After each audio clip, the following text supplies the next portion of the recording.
Ito ang Bombo Radio Philippines. Fully digitalized. Numero 1 sa balita, komentaryo, drama at serbisyo publiko.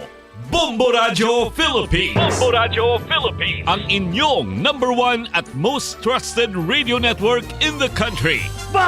Paradyo Bombo! Oras sa Bombo Radio Iloilo, Philippines Standard Time, 50 minutos na nakaligad sa taknang alas 11. Welcome sa pagpangalagad sa Bombo Hanay sa Udto diri sa UFM Bombo Radio Iloilo, ang flagship station sa the number 1 and most trusted radio network kinakandrang Bombo Radio Philippines.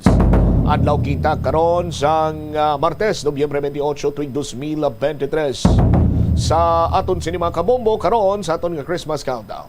Christmas is a time for sharing, giving gifts for everyone. 27 dias na lang kagapasko na. Sa gyapon ni mo laga nimo ang kurman Bombo Chama Blanco Hover. Sa mga nagapauna dalagkuan karon nga mga balita. Harap Police Station mahulat sang plano sa city government matapos demolish ang ilang barracks. Mayor Jerry Treñas nagpalabot sang plano sa kunano ang tinutuyo sa mangin panibagong nga barracks sang Haro Police Station. Sa dugang pa nga mga balita, Mayor Jerry Treñas nagapati nga nakuha na sa Department of Public Works and Highways ang ilang leksyon sa Ungka Flyover. Anong klase leksyon Sa iban pa matalupang doon karon nga mga balita. Department of Public Works and Highways Regional Office 6 Bids and Awards Committee nagpanigayon sa gabining para sa Ungka Flyover subong adlaw. DPWH sa 6 sa wala pa sang may nabaton sining pondo para sa repair sa Ungka Flyover. Tigbawan PNP wala kabalo sang ginawakal ni Manlapos nga inisya ang asset sang pulis. Hepe nagpanindugan nga yara ini sa drug list ang subject. Muni madalagkuan mga balita, issues kay impormasyon main sentro karon sa aton sining pagpangalagad sa gihapon diri sa palatuntunan na Bombo Hanay sa Udto. Sa mga kabombo naton, panay lang kamo sa paghulog sa inyo sining mga entries para karon sa 1-2 Panalo Part 22 promo sang Bombo Radio kag Star FM. Araw-araw balde-balik pa premyo na. May cash pa!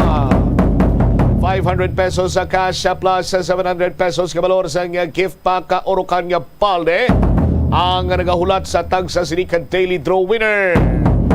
Kani magpasakop na aton sini nga mga kabombo, no? Kay ini sa aton sini nga daily draw, pang premyo nagahulat sa winner.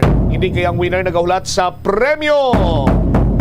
Sa palabuton sini nga grand draw Disyembre 23 tuig 2023. Mas dalagko pagid nga mga cash prizes ang nagahulat para sa mga masuwerte nga tagdaog sa aton sini nga mga tagpalasakop. Sa aton iya nga mga kabombo, premyo nga at stake sa Grand Draw. May guaranteed prizes kita silingon sa 31 kabombo radio kag Star FM station all over the Philippines. May guaranteed prize winner kita nga magabaton sang 5,000 pesos. Third prize, 10,000 pesos. Second prize, kag 15,000 pesos para iya sa first prize. Sa Grand Draw nga hiwaton sa Disyembre 23, may apat man ka national kag may apat sini ka regional winners magagikan sa National Capital Region, NCR, Luzon, Visayas kag Mindanao nga madaog sa tag 50,000 pesos. Kag sinuayhan ang panibagong sini ngayong katapos ang Bombo Radio Philippines sa Millionaires Club nga magadaog sa aton sini nga grand prize nga 1 million ka pesos ka cash. Napanagupnupan mo na, ikaw bala ina? Mangin merry malang imo sini nga Christmas? Kani magpasakop na kay base ikaw na masunod sini nga mangin katapos ang Bombo Radio Philippines Millionaires Club sa 1-2 Panalo promo Part 22 sa Bombo Radio kag Star FM. Araw-araw balde-baling pa premyo na may cash siyahan ba? 6.5 million pesos sa cash siyahan in total prizes nationwide ang nagaulat sa mga masuwerte nga tagdaog. Ano ba lang mga proof of purchase nga dapat sinin ninyo tipunon para nga kamo ang makapasakop? Simple lamang ini nga mga bagay o kon mga produkto sarang naton ginagamit sa tagsa kamatagadlaw. Sunsilk shampoo, isa ka empty sachet sa naman nga pink or green variant sang Sunsilk shampoo. With the best ever Sunsilk with active infusion, walang makakapigil sa all-day smooth and fragrant hair na may bangong nakakagigil. Now with our new best ever fragrance, shampoo lang kulang dumi, dapat yan mag-Crimson Conditioner. Kulang sa vitamins, mag-Crimson araw-araw for hair that is boosted for more. Winner Dishwashing, isa ka empty stand-up pouch or sticker label sa Winner Dishwashing Cream or liquid in any size. Kag variant, basta bilis tanggal sebo, i-Winner Dishwashing mo. Orocan, isa ka product sticker kun kupon nga nag-aangkon sang tanan nga Bombo promo title sarang na mga proof of purchase kung ikaw ang magbakal sang Orocan products sa Orocan, maayos ang buhay mo. Our Florete Pawn Shop and Jewelry, isa ka kupon sa tag sa isa kagatos kapag bakal sa jewelry o kon pawn item or pagprenda sang item. Our Florete Pawn Shop and Jewelry, your diamond and pearl house. Timing gini na sa palabuton siniya nga Pascual.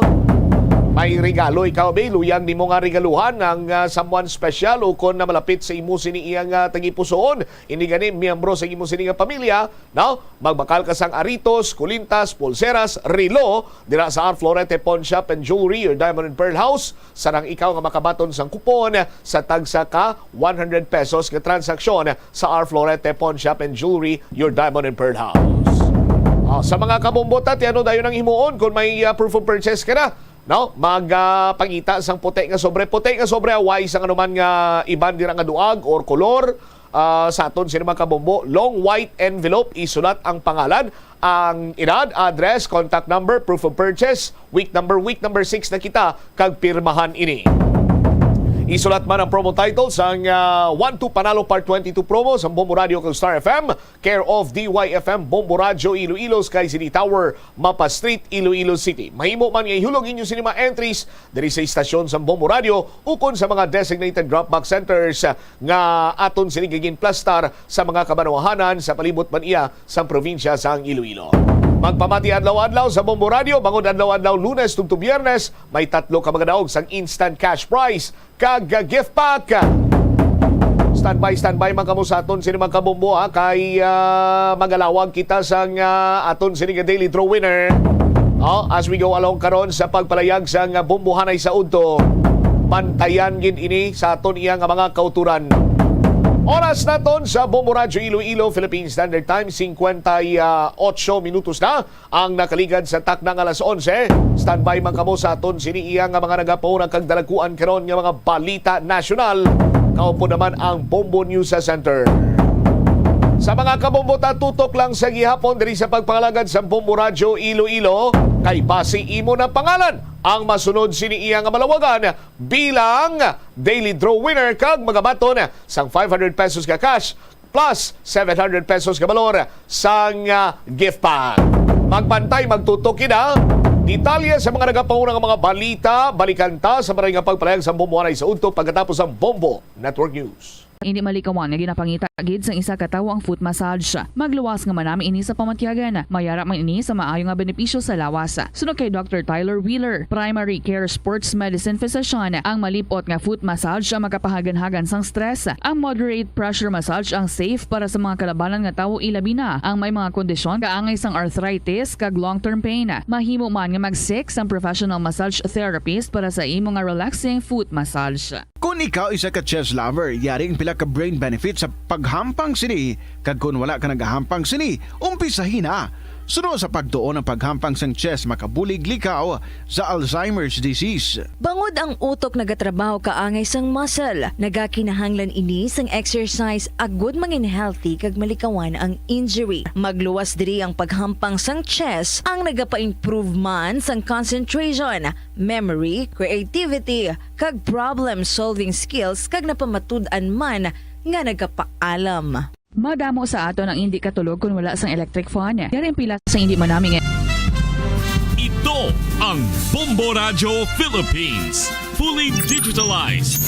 Numero 1 sa balita, komentaryo, drama at serbisyo publiko.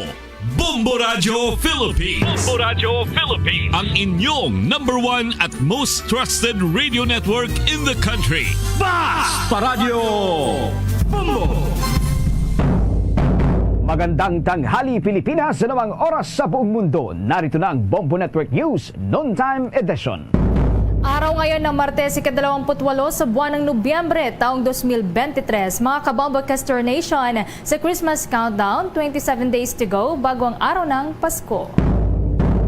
Sa ulo ng ating mga balita, si dating Senadora Leila de Lima dumalo ngayong araw sa pagdinig ng kanyang natitirang kaso sa Muntinlupa Regional Trial Court. Ang National Economic and Development Authority naman iginiit na dapat magpatuloy ang pamamahagi ng subsidiya para sa mga mahihirap na Pilipino. Ito namang 200,000 kaso ng influenza-like illnesses na itala sa Pilipinas ayon yan sa Department of Health. Mahigit 1.2 milyong katao naman na apektado sa mga pagbaha at pag-ulan, dulot pa rin yan ng Shoreline, nabigyan na ng tulong ng Department of Social Welfare and Development. Samantala sa ating lagay ng panahon, ilang bahagi ng bansa makararanas pa rin ng mga pag-ulan dahil huyan sa amihan at easterlies. Ulat naman mula sa ibayong dagat, ika-4 na batch ng pinalayang mga bihag nakabalik na sa Israel. Sa ating balitang pampalakasan, Wizard tinambakan ng kulelat na team na Detroit Piston sa score na 126-107. At live nationwide via satellite, dumako na tayo sa detalye ng ating mga balita. Dumaluho si dating Senadora Leila de Lima sa pagdinig ng kanyang huling kaso na sa iligal na droga ngayong araw huyan sa Muntinlupa Regional Trial Court. Ito ang unang pagkakataon na dumalo ang dating senador sa pagdinig sa kanyang kaso habang nakalaya o pansamantalang nakalaya at walang kasamang police escort. Ibinahagi ng dating senadora ang update sa desisyon ho ng korte sa hirit ho ng kanyang kampo na malipat pabalik sa New Bilibid Prison mula ho sa Palawan Iwahig Penal Farm ang 7 preso na testigo na bumaliktad sa kanya o sa kanilang testimonya. Aniya, nakatakdang isumite ang kanilang motion para sa resolusyon, gayon din ang apilan ng dating senadora para formal na mapagtibay ng testigo sa korte ang pagiging lehitimo o authenticity ng kanilang isinumiteng sulat na nagsasaad nga ng kanilang pagnanais na mag-recant o bawiin ang kanilang naging testimonya laban sa dating senadora. Mayroon ding counter motion na inihain itong prosecution na nagpapalipat sa iba pang inmates witnesses sa New Bilibid Prison. Matatandaan na sa isang sulat na naka-address nga sa Muntinlupa Regional Trial Court, Branch 206 na may petsang Nobyembre 17, inihayag ng mga persons deprived of liberty witnesses na may banta sa kanilang buhay kaya wala silang ibang choice kundi tumistigo laban kay de Lima. Ilan aniya sa patunay ay ang stabbing incident na nangyari sa loob ng New Bilibid Prison na 7 taon na ang nakakalipas. Ang mga testigong nais na mag-recant ng kanilang testimonya ay sina German Agoho, Thomas Doninia, Jaime Pacho Wutuan Yuan o kilala bilang Peter Ko, Eleberto Dorano, Jerry Pepino at Hans Anton Tan. Lahat ho namang ito ay drug lords na kasalukuyang nagsisilbi ng kanilang sintensya.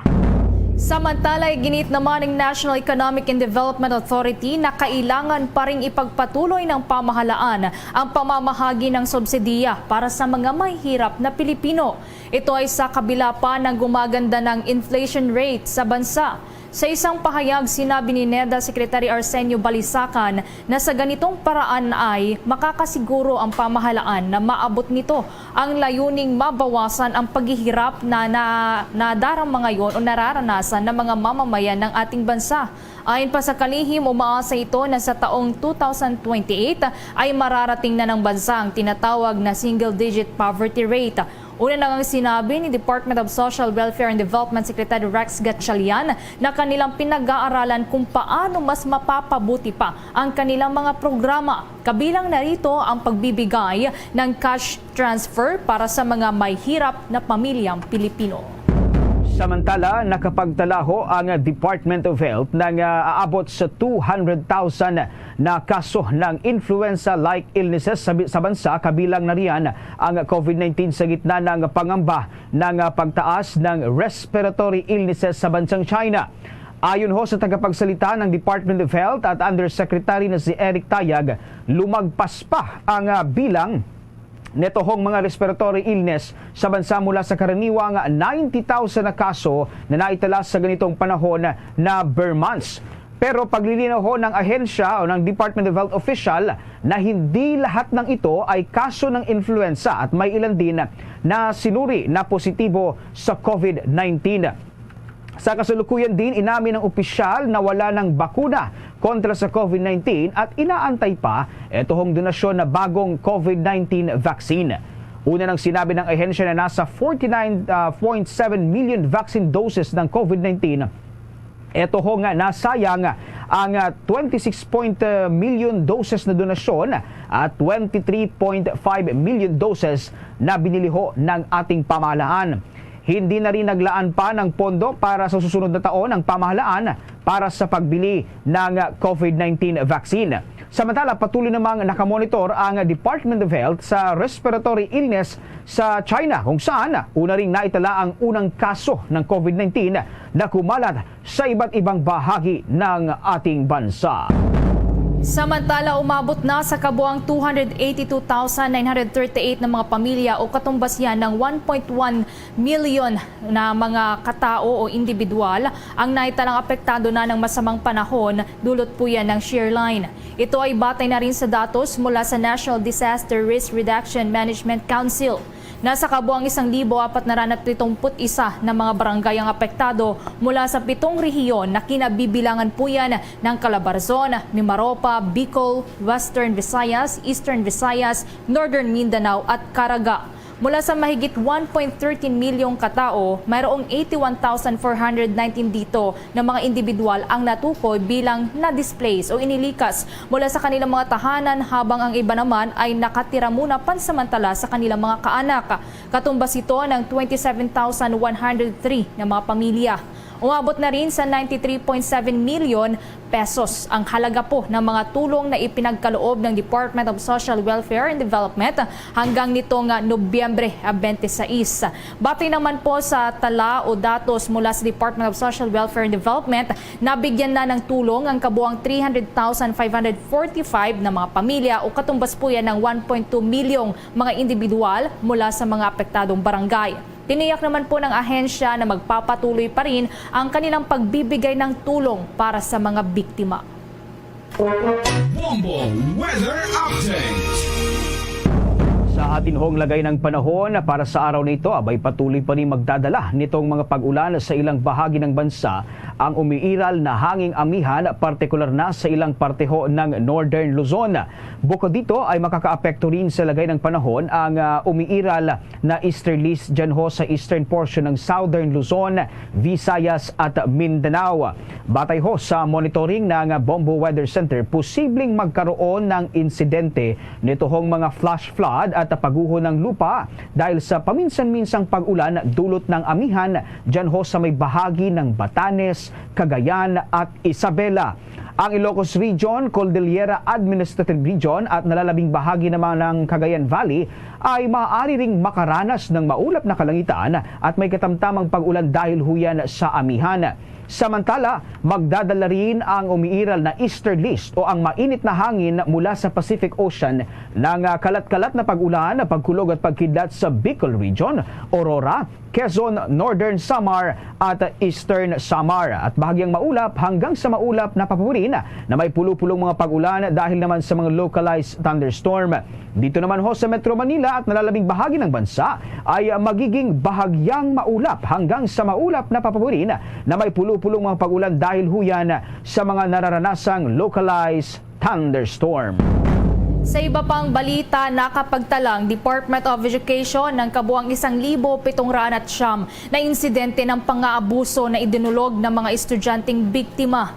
Ayon mismo kay Vice President at Education Secretary Sara Duterte, base sa datos nitong Nobyembre 27, ang verbal abuse ang pinakamaraming natanggap na reklamo sa inilunsad na helpline ng ahensya. Sinundan ito ng sexual abuse at cyberbullying.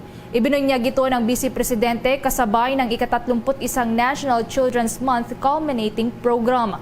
Kung kaya tayon sa Vice President, naglatag na ang Learner Rights and Protection Office ng Department of Education ng mga mekanismo sa mga paaralan para marisolba ang mga reklamo ng mga estudyante. Hinimok din ni Duterte ang teaching at non-teaching Department of Education personnel na magkaroon ng isang maayos at ligtas na espasyo para sa mga mag-aaral.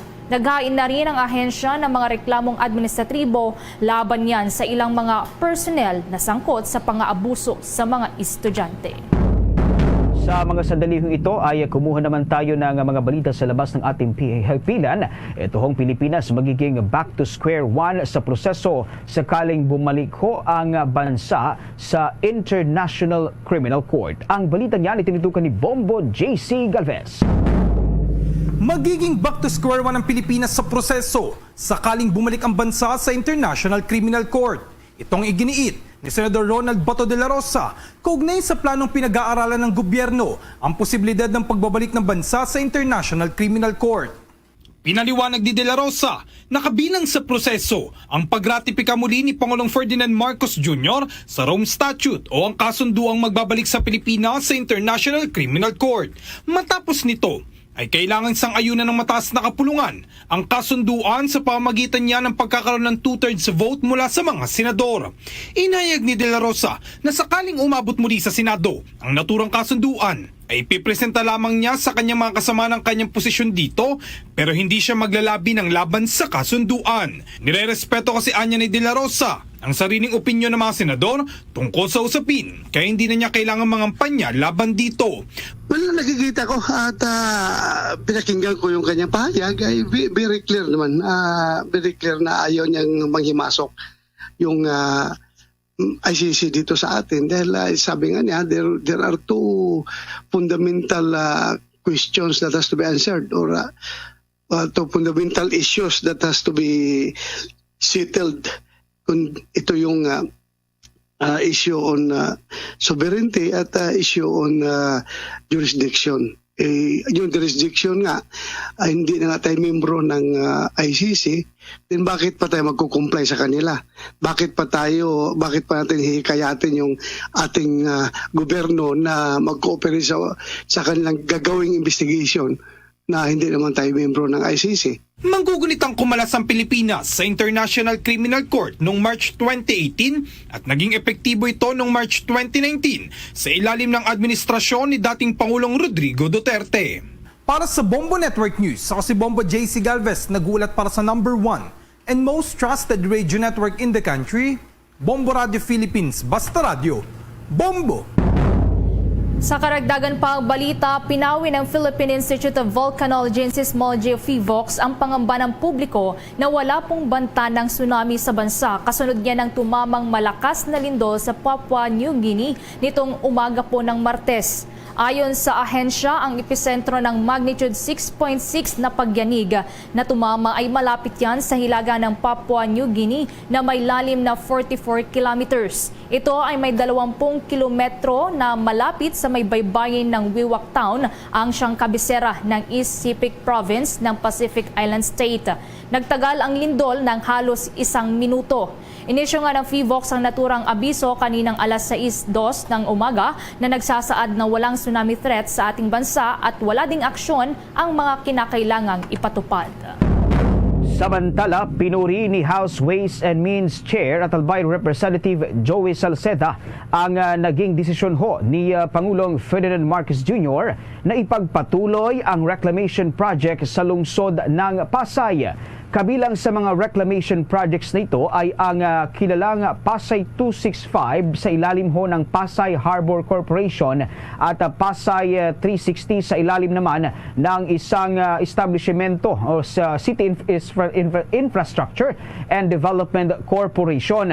Sinabi ni Salceda na nagpasalamat siya kay Pangulong Marcos dahil nakita nito ito hong ginagawang pagtatrabaho ng Committee on Ways and Means kung saan binigyan din ito ang makukuhang revenue ng ating gobyerno at ang economic implication kapag patuloy na suspindihin ang naturang proyekto. Ayon ho sa mambabatas sa kanilang mga pagdinig, kanilang tinukoy na ang Pasay City ay may ipinatutupad na mga hakbang at sinisiguro ang responsable na reclamation kung saan mayroon itong flood protection. At batay naman ho sa pagtataya ng dalawang proyekto, nasa 563 billion pesos ang real estate asset ng gobyerno. Inihayag pa ng kongresista na ang makukuhang revenue rito ng gobyerno sa mga reclamation projects at magagamit para naman mapondohan ang mga proyekto, partikular na ang housing project ng Pangulong Ferdinand Marcos Jr. Umaasa din si Salceda na magtutuloy-tuloy na rin itong 318 hectare na Manila Waterfront City Development Project na fully compliant sa Department of Environment and Natural Resources requirements.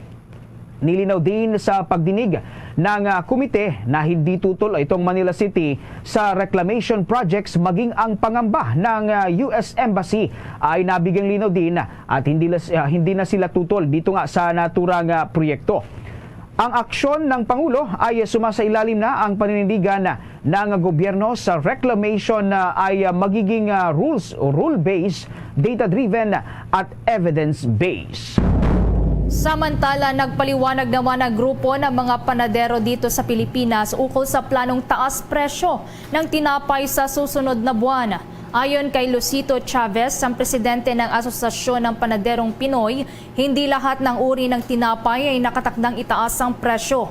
Ang naturang taas presyo kasi ang tanging nakikitang paraan para makabawi ang mga may-ari ng bakery sa bansa mula sa pagtaas ng presyo ng raw materials sa paggawa ng tinapay. Kabilang na dito ang itlog, ang arina, mantika at iba pa. Batay sa inisyal na plano anya, tanging ang mga tinapay na kung saan ang may kakayahang bumili ay yaong mga nasa middle income ang nakatakdang magtaas ang presyo. Tiyak din niya nga mananatili ang presyo ng mga regular na binibiling tinapay dito sa bansa. Balita pa rin sa labas ho ng ating himpilan, itoong Armed Forces of the Philippines na nanatili hong nakahanda sa nalalapit na pagdiriwang ng ika-55 anibersaryo ng CPP-NPA-NDF. Ang balitang yan ay tinutukan ni Bombo Marlene Padiernos.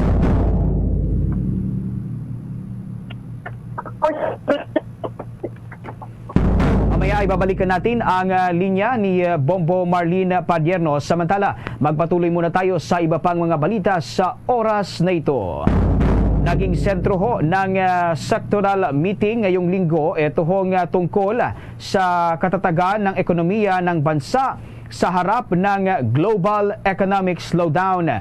Pinangunahan ni Pangulong Ferdinand Marcos Jr. ang naturang pagpupulong kasama ho ang mga economic cluster.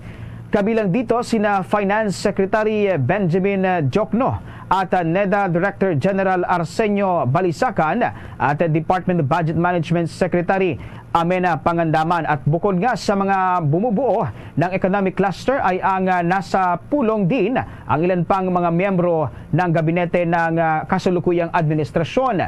At kasama sa kanilang meeting sina Department of Public Works and Highways Secretary Manuel Bunoan, Department of Information and Communication Technology Secretary John Ivan Uy, Department of Labor and Employment Secretary Buenvenido Laguesma, at ang Department of Social Welfare and Development Secretary Rex Gatchalian at si Agriculture Department Secretary Francisco Tio Laurel.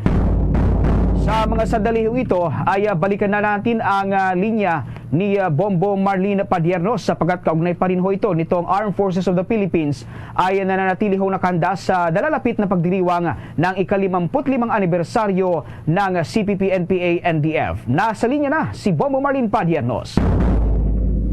Bombo Victor, Bombo Everly, tinayag ng Armed Forces of the Philippines na natili na kahanda ang buong hanay ng kasunduluhan para sa nalalapit na pagdiriwang ng ika-55 anibersaryo ng Communist Party of the Philippines People's Army National Democratic Front. Ito ang inihayag ni Armed Forces of the Philippines spokesperson Colonel Medel Aguilar sa eksklusibong panayam ng Bombo Radio Philippines ilang araw o ilang linggo bago ang anibersaryo ng naturang at teroristang komunistang grupo sa darating na Desyembre 26 taong kasalukuyan. Ayon kay Colonel del Aguilar, bakit maliit na lamang ang nakikita nilang puwersa ng naturang komunistang teroristang grupo. Sa ngayon ay hindi pa rin anya nila inaalis ang posibilidad at kapabilidad ng mga ito na gumawa ng anumang uri ng karahasan at panggugulo. Katawang anya ang kapalisanik, handang-handa ang tropa ng mga militar na harapin ang mga posibilidad ng panggugulo at kilusan ng naturang grupo kasabay ng nilalapit na pagdiriwang ng kanilang anibersaryo. Sa ugnay niyan, narito pa ang bahagi ng pahayag ni Armed Forces of the Philippines spokesperson Colonel Del Aguilar sa panayam ng Bombo Radio. Sa nakikita nating trend, mahina naman sila, papahina ng pahina. Although hindi pa naman natin tinatanggal o inaalis yung posibilidad na magsagawa sila ng harassment, pero yung capability po nila ay nakikita namin na mababa na para magsagawa po ng tinatawag na pag-opensiba. At kung meron man po, maliit lang yon. Nakahanda naman po ang ating mga sundalo, kapulisan na humarap sa mga ganong attempt ng CPP-NP-NDF na manggulo. Nakaredy tayo at hindi tayo magpapabaya sa ating pagbabantay.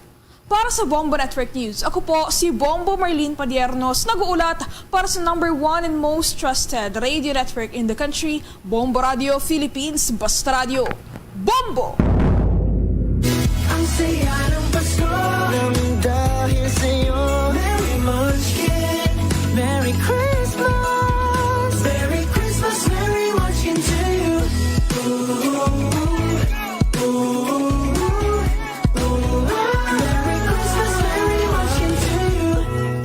Happy Holidays from Dunkin, pasalubong ng bayan.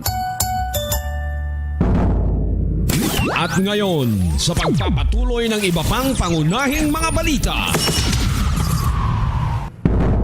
Nabigyan ng clearance ang reclamation project sa ilalim ng Pasay Eco City Coastal Development para ipagpatuloy ito matapos na magpasya si Pangulong Ferdinand Marcos Jr. na i-exempt ito mula sa suspension order sa reclamation projects dito sa bansa. Ginawa nga ang naturang desisyon ng Pangulo matapos na makakuha ng Environmental Compliance Certificate at area clearance mula sa Department of Environment and Natural Resources at Philippine Reclamation Authority ang coastal development projects na ito. Ayon sa pamahalaang lungsod ng Pasay, ang mga proyektong ito ay compliant o tumalima sa iba pang issuances mula sa Philippine Reclamation Authority at lokal na pamahalaan. Nasa dalawa sa ginagawang reclamation projects ay sa Manila Bay na tinawag na Pasay 265 at Pasay 360. Inaasahan ng City Government ng Pasay na trilyon-trilyong piso ang magiging revenue mula sa Eco City Development Plan na ito. Matatandaan na noong Agosto nga, 23 ng kasalukuyang taon, ipinag-utos si Pangulong Bongbong Marcos ang pagsuspende sa nasa 22 reclamation projects sa Manila Bay para suriin muna kung compliant ang mga ito sa mga panuntunan at ang epekto na rin ng mga ito sa komunidad at sa kapaligiran.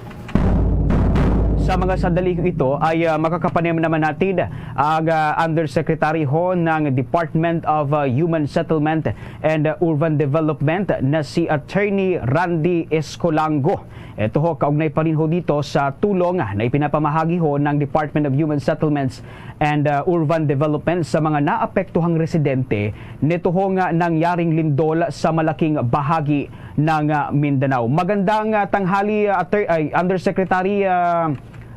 Undersecretary Ascolango.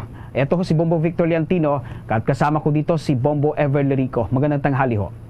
Magandang tanghali po sa inyong dalawa at sa inyong mga tagapakinig. Yes, Undersecretary, hingi lang po kami ng update sa ginagawa hong efforts ng inyong ahensya para tulungan na itong mga ating mga kababayan na apektado ho ng lindol dyan ho sa bahagi ng Mindanao. Opo, ang DSUD po bilang lead agency ng shelter cluster po ng National Disaster Risk Reduction and Management Council at alinsunod po sa direktiba ng ating Secretary Jose Rizalino Acusar, sinisiguro po natin na yung agarang aksyon matapos pong i-activate yung ating mga regional shelter cluster dyan po sa Region 12. Kasama po sa mga immediate assistance na binibigay ng DSUD ng Department of Human Settlement and Urban Development, sa ngayon po yung mga shelter grade tarpaulins. Kaya po nito na mag-accommodate or magsilong ng mga 5 katao po. So, nagpapasalamat din po kami doon sa pakikipagtulungan ng aming humanitarian partners katulad po ng International Organization for Migration dahil po sa kanilang cooperation nakapag-provide po kami ng 1,000 tarpaulins po on top of the ones applicable. So ready na po for deployment po itong mga parang shelter grade tarpaulins. Siya po yung parang tent na nasa DSUD regional offices po.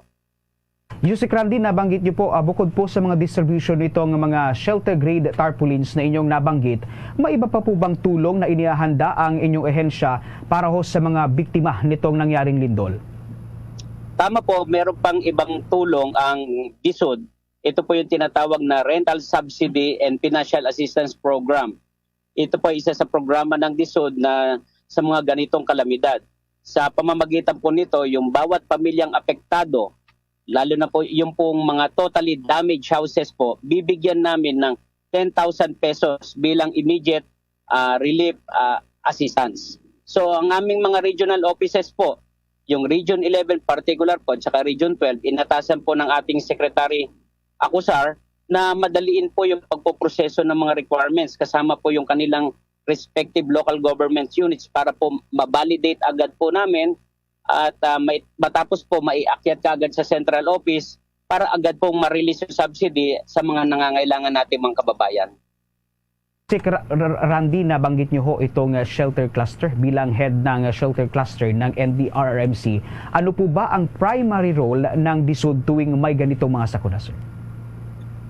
Ang aming pong pinaggagalingan na regulasyon, yun po yung sang-ayon sa Memorandum Number 5 Series of 2022 ng NDRRMC. Ang DSUD po ang ginawang lead agency ng shelter cluster at katuwang po namin yung National Housing Authority.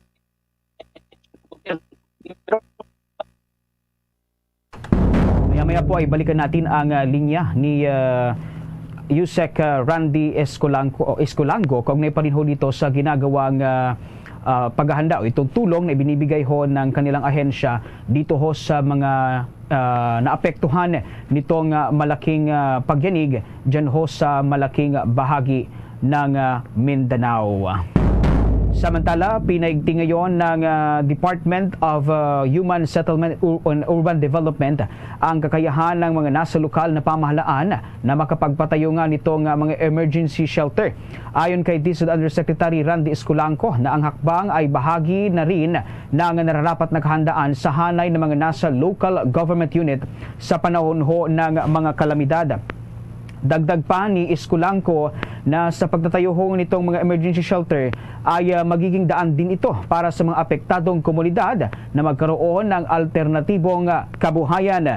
Binigyan diin ni Escolango na ang DSUD bilang head ng shelter cluster ay may mandatong mag-assess at mabigyan ng prioridad ang mga emergency shelter needs ang mga apektadong komunidad. Siniguro naman ng opisyal na kanilang i-maximize itong lahat ng available logistic resources at materials na maaaring gamitin sa pagbuo nitong mga tahanan. Naniniwala naman si House Committee on National Defense and Security at Iloilo Representative Raul Tupas na posibleng maging daan sa resumption ng pagpapatuloy ng peace process sa pagitan ng gobyerno at ng National Democratic Front ang ipinagkaloob na amnestiya ng gobyerno sa mga dating rebelde. Ayon sa naturang opisyal, ang amnestiya ay positibong hakbang para maisulong muli ang peace process dahil magsisilbi itong confidence building measures sa magkabilang panig. Magbibigay din daanan niya ito para maisulong ang peace process sa Bangsamoro Autonomous Region in Muslim Mindanao. At kaugnay pa niyan, umaapela din ang opisyal sa mga concerned government agencies na agad nang simulan ang mga programa para maibigay ang tulong para sa mga rebeldeng nagbalik loob sa pamahalaan at sa kanila na ring pamilya. Umaasa din ito na magre-report sa Kongreso ang Department of Justice at ang Office of the Presidential Advisor on the Peace Process kung ilang mga kaso, pamilya at persons deprived of liberty ang apektado ng nasabing amnestiya. Sa mga sandaling ito ay balikan na natin ang linya ni Attorney Randy Escolango, ang Department of Human Settlement and Urban Development Undersecretary for Disaster Response. Nasa linya na muli si Yusek Randy. Yusek, nabanggit niyo kanina, nabanggit niyo ho kanina yung shelter cluster. Matanong ko lang uli, at bilang head nga ho ng shelter cluster ng National Disaster Risk Reduction Management Council, ano po ba itong primary role ng DSUD tuwing may mga ganitong sakuna? Opo, ang pinanggagalingan naming regulasyon sa ngayon po sa Memorandum Number 5 Series of 2022 ng National Disaster Risk Reduction Management Council, yung DSUD po ang ginawang lead agency ng shelter cluster. Katuwang po ang National Housing Authority at iba't ibang ahensya ng gobyerno. So ang aming ang mandato po namin, mag-assess at mag-prioritize ng emergency shelter needs ng mga apektadong komunidad. Kasama din po dito, tiyakin namin yung implementation ng standards sa emergency shelter assistance at iba pang mga support services. At isa pa ho, yung i-maximize po namin yung lahat ng available logistics po namin, resources at materials na maaring gamitin sa pagbubuo ng mga tahanan. O kasama po sa mandato namin, papaigtingin namin yung kapasidad ng mga LGUs na makapagpatayo ng mga emergency shelter. Gamitin yung construction ng mga shelter na ito bilang alternatibong kabuhayan para sa mga naapektuhan ng komunidad. Yan po yung mga ilan sa mga mandato po ng DSUD. Well, Yusek Randy, para naman ho sa mga kababayan natin na nasa mga danger zone, like yung mga nasa fault line at gusto nga nang lumikas sa mas ligtas na lugar, ano ho ang pwedeng itulong ng inyong ahensya? Meron pong post-disaster shelter recovery policy framework po yung DSUD. Ito po ay upang palakasin pa yung resilience ng ating mga pabahay. Para po sa Metro Manila po, may programa ang mga attached agencies namin gaya ng National Housing Authority at saka po yung Social Housing Finance Corporation para po i-relocate yung ating mga informal settler families. Yan po yung mga tinatawag na ISFs at low-income group na nakatira sa mga danger zone. In-city or near-city na mga resettlement project po ito. Ngayon, priority po namin dito sa flagship program po ng pahamalang BBM, yung pong tinatawag na Pambansang Pabahay para sa Pilipino.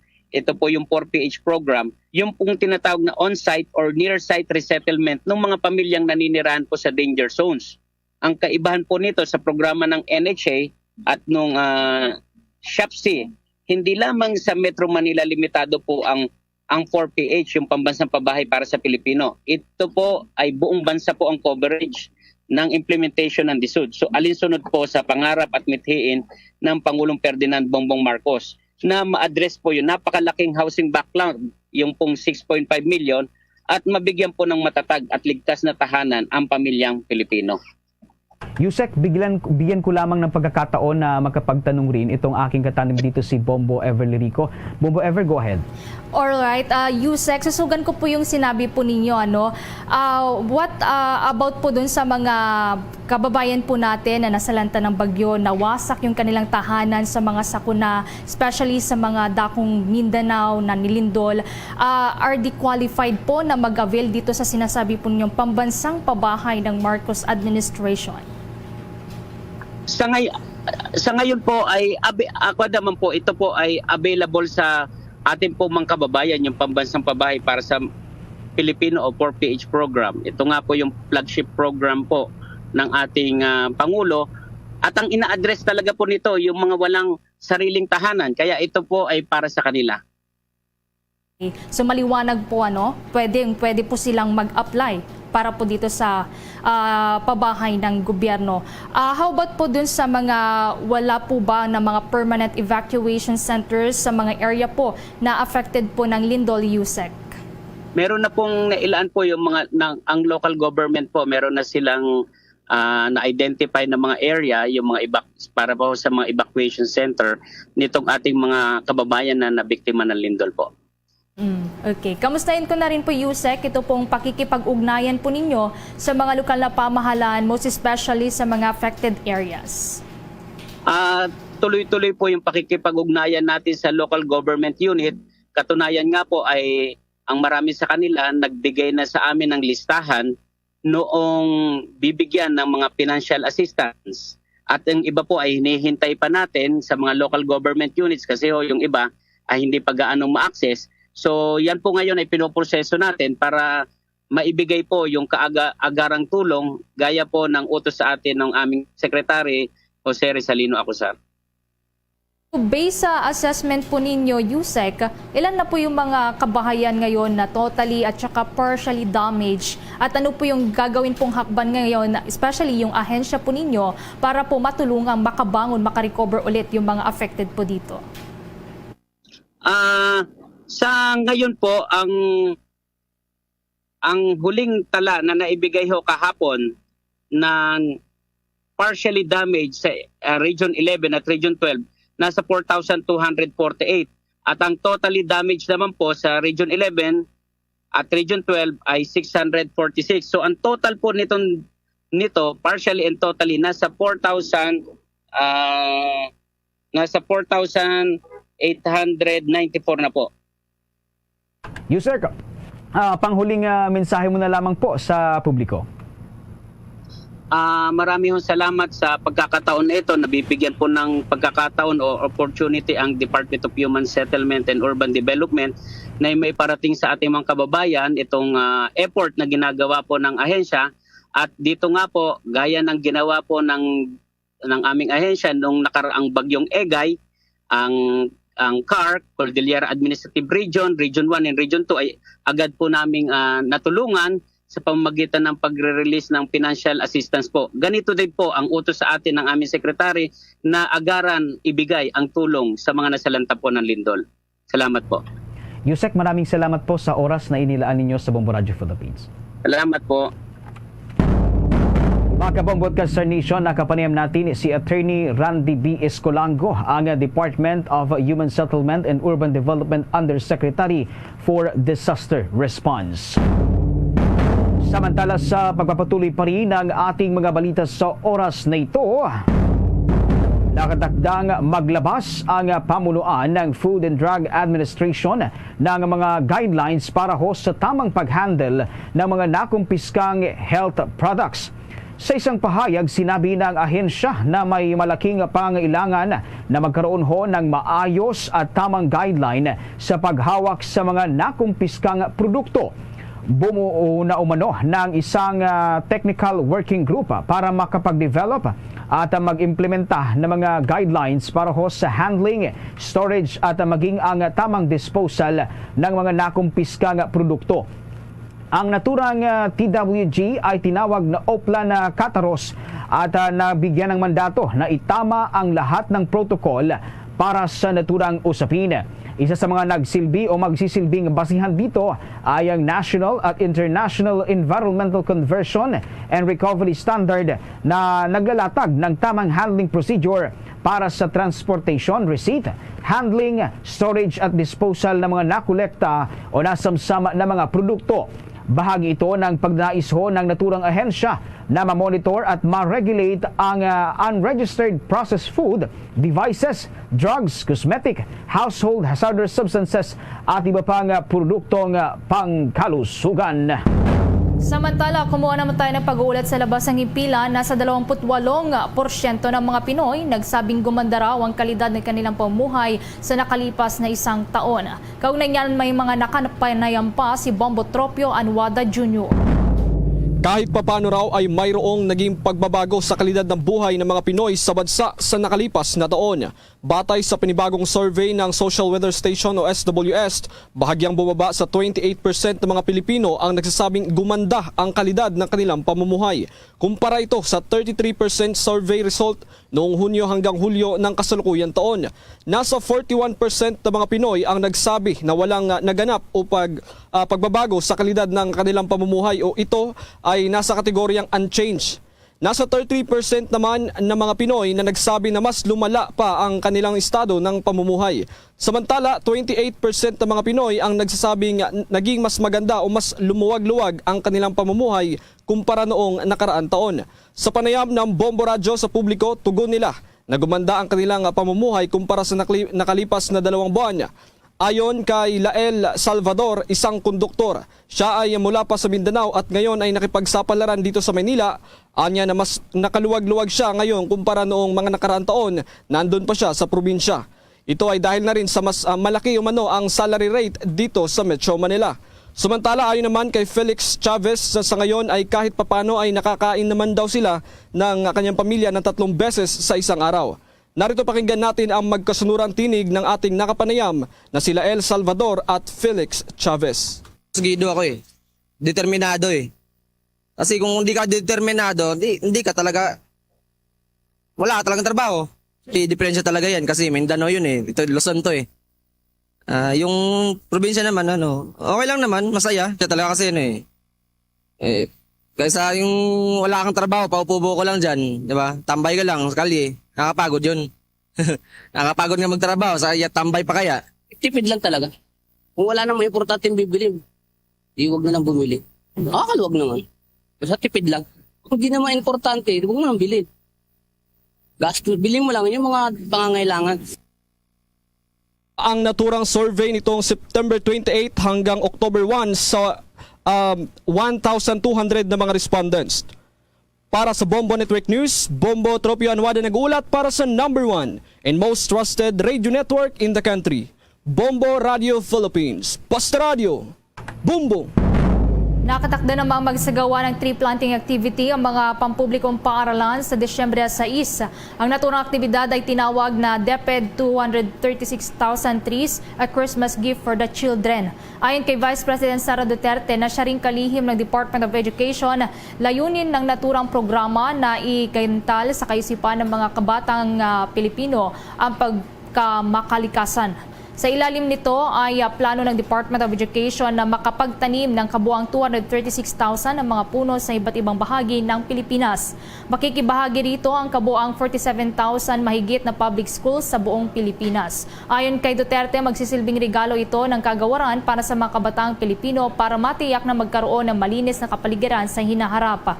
Batay naman sinilabas ng memorandum ng kagawaran, ang bawat public schools ay dapat na mag-obliga ng hindi bababa sa 10 guro na makibahagi kasama na ang 20 pang mga piling estudyante. Maaari namang gamitin bilang venue ng pagtatamnan ng mga seedlings ay ang mga school grounds, parke, marine protected areas at iba pang pampublikong open space. 18 minuto bago sumapit ang 1:00 ng hapon. The time check was brought to you by Dunkin, pasalubong ng bayan. Sa pagpapatuloy ho ng ating mga balita, bagamat pinayagan ang Christmas convoy sa pangunguna ng sibilyang grupo para magdala ho ng supply sa West Philippine Sea, nilinaw ho ng National Security Council na dadaanan lamang ito sa may bisinidad ng Ayungin Shoal gaya ng nakagawian patungo sa piling mga occupied features ng Pilipinas para magdala ho ng Christmas cheer direkta sa mga mangingisda at frontliners ng ating bansa. Bibisitahin ho ng convoy ang Pag-asa Island para magdala ng mga supplies para sa mga tropa ng bansa na nakatalaga sa naturang isla, habang ang Christmas gift at donasyong supply para ho sa mga nakaistasyon diyan naman ho sa BRP Sierra Madre ay ito turn over sa Philippine Navy, Armed Forces of the Philippines at sa Philippine Coast Guard na dadalhin sa kanilang lugar regular rotation and resupply mission. Ito ang napagkasunduan sa pagitan huyan ng National Security Council at ng leader ng Atinto Coalition noong nakalipas na linggo matapos ang isang dialogo kaugnay sa planong Christmas convoy dyan ho sa may bahagi ng West Philippine Sea. Tiniyak sa kasunduan ang kaligtasan at seguridad ng Christmas convoy, napapanahong pagdala ng mga donasyong gamit sa mga Pilipinong mangingisda at frontliners at paninindigan sa ating sovereign rights sa West Philippine Sea. Nagpasalamat din ang National Security Council sa kooperasyon ng grupo at pakikiisa sa pag-iit at pagdepensa sa soberanya at jurisdiksyon ng ating bansa. Aasahan daw ang pagdaragdag ng puwersa ng Metropolitan Manila Development Authority sa mga lansangan sa nasisentro sa pagresolba sa mga sasakyang sagabal sa mga daanan. Sinabi ni MMDA Assistant General Manager for Operations David Angelo Vargas na ngayong araw ipinakilala o inilunsad ng MMDA ang kanilang bagong Special Operations Group na Strike Force. Magkakaroon ito ng 30 personnel na maglilibot sa buong Metro Manila araw-araw. Pinamumunuan pamumunuan ng strike force na ito ni Gabriel Go na magsisilbing officer in charge sa dating grupo na hawak ng suspendidong si retired Colonel Bong Nebreha. Paliwanag pa ni Vargas kung dati hanggang traffic discipline for enforcement lamang ang kanilang reporting, ang strike force ay direkta namang magre-report na kay Assistant General Manager for Operations David Angelo Vargas. Saklaw nila ang clearing operations sa Mabuhay Lane at iba pang pangunahing kalsada. Gagamit sila ng body cameras para sa transparency ng kanilang operasyon at may dala rin silang handheld device para sa ticket. Dagdag pa ng opisyal, mas mabilis nilang mababalikan ang mga kalsada na una nang nag-operate ng kanilang team. Kadalasan na problema kasi na makalipas lang ng ilang araw ay agad na bumabalik ang mga sasakyan sa mga illegal na parking area. Samantala, mayroon pa namang hiwalay na strike force na nakamotorsiklo na binubuo naman ng nasa 70 miyembro kung saan sa Nobyembre at 30 ay magsisimula na ang kanilang tungkulin. Narito ang bahagi ng pahayag naman ni Metropolitan Manila Development Authority Overall Head Assistant General Manager for Operations David Angelo Vargas. So, kahit na nagkaroon tayo ng restructure sa ating organisasyon, parehas pa rin naman. So I'd say nagiging successful lang day-to-day natin kasi bumababa yung apprehension natin. So, ibig sabihin yung mga tao, alam nila yung gravity, yung offense na ginagawa nila. Most especially ngayon nararamdaman nila na yung mga offenses nila mas mabigat na sa bulsa. So effective yung ginawa ko ng ahensya natin sa pamumuno ng ating Chairman Artes, nabigatan at ng Metro Manila Council, nabigatan ang fines sa mga motoristang hindi sumusunod sa Pahayag niya ni MMD Overhead Assistant General Manager for Operations David Angelo Vargas.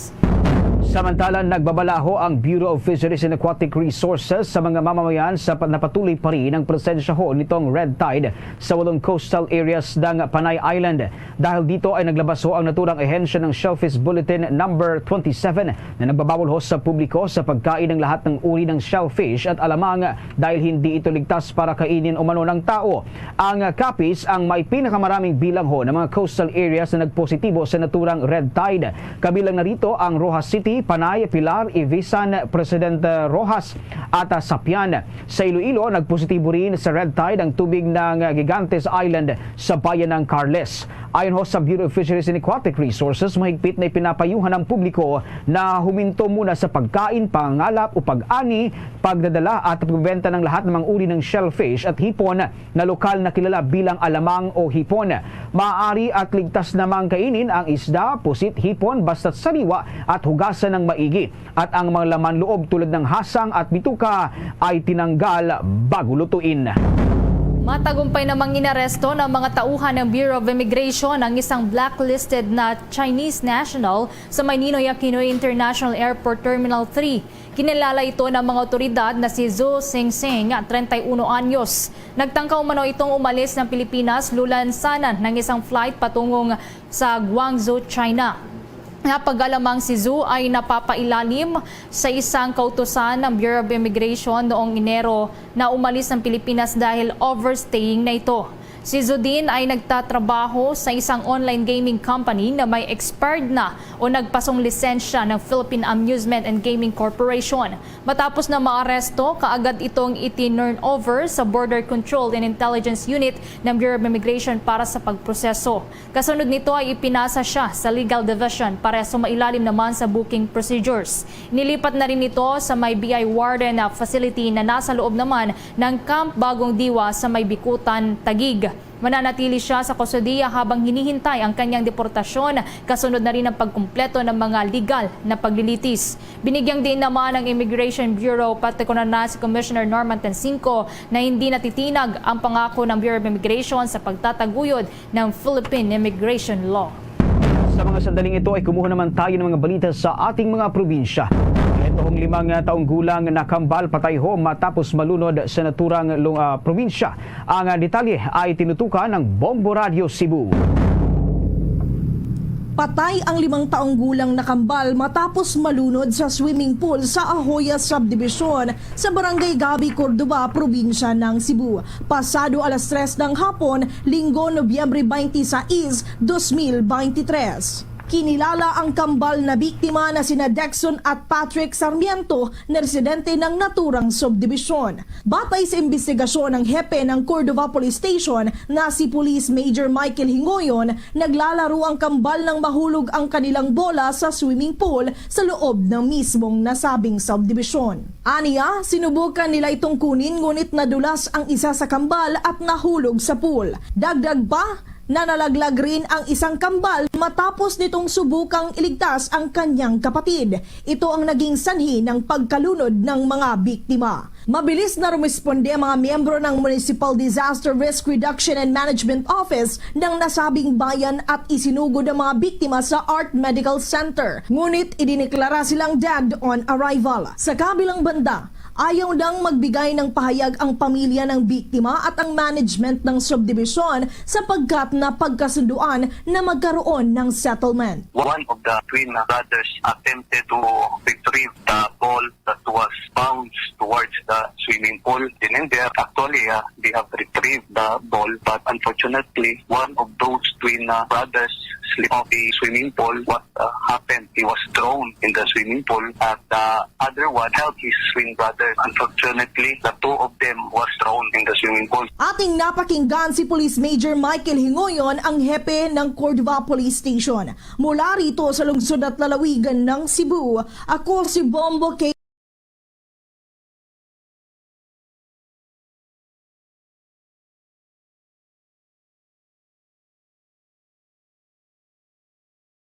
Sa pagtanim sa kanya ng illegal na droga kahit na nagsilbi itong asset ng pulisya. Kaugnay niyan, may kabuuan pang detalye ang Bombo Radio Iloilo. Sumuko na ang preso na tumakas sa Tigbawan Municipal Police Station sa lalawigan ng Iloilo. Ito ay si Jeffrey Manlapos alias Kalbo, 21 anyos, residente ng Barangay 3, Poblasyon Tigbawan, Iloilo at nahuli sa isang drug buy bus operation. Tumakas naman ito matapos idinahilan na pupunta lamang ito ng comfort room ng nasabing police station. Ayon kay alias Kalbo, tumakas siya dahil sa sama ng loob sa pulisya matapos tinaniman umano ito ng illegal na droga kahit na nagsisilbi itong asset ng pulisya. Inakusahan rin ito ang dalawang intelligence personnel ng Tigbawan Municipal Police Station na nagbanta sa kanya. Sa panayam ng Bombo Radio Iloilo kay Police Major Rolando Aranyo, spokesperson ng Iloilo Police Provincial Office, sinabi nito na nirerespeto nila ang mga akusasyon ni alias Kalbo. Anya, nasa Iloilo Prosecutor's Office na ngayon ang kaso nito. Kusa na pong sumuko ang iskape natin na bilanggo doon sa Tigbawan Municipal Police Station na si alias Kalbo. So sumuko siya mismo sa Provincial Director natin kay Police Colonel Ronaldo Palomo sa tulong din ng kanyang mga pamilya. Sumuko siya doon sa may barangay Bugalion tapos dinala siya balik doon sa Tigbawan Municipal Police Station. Si Police Major Rolando Aranyo para sa Bombo Network News. Ito si Bombo Christian Hetchanova Lusada para sa #1 and most trusted radio network in the country, Bombo Radio Philippines. Basta Radio, Bombo! Ito naman ho nga lalaking nagnanakaw at nangungulekta ng underwear ng mga babaeng kapitbahay, huli pero di kulong. Ang balitang yan itinutukan ng Bombo Radio Kawayan. Huli pero hindi kulong ang isang lalaki matapos mabistong nangongolekta at nagnanakaw ng mga damit panloob o underwear ng mga babaeng kapitbahay nito sa Barangay District 1 na Kawayan City. Sa naging panayam ng Bombo Radio Kawayan kay Barangay Kagawad Esteban Uy Jr., sinabi niya na naaresto ang isang lalaki na mula sa kanilang barangay matapos na mabistong nagnanakaw ng mga underwear ng mga babaeng kapitbahay at itinatago ito sa loob ng kanyang bahay.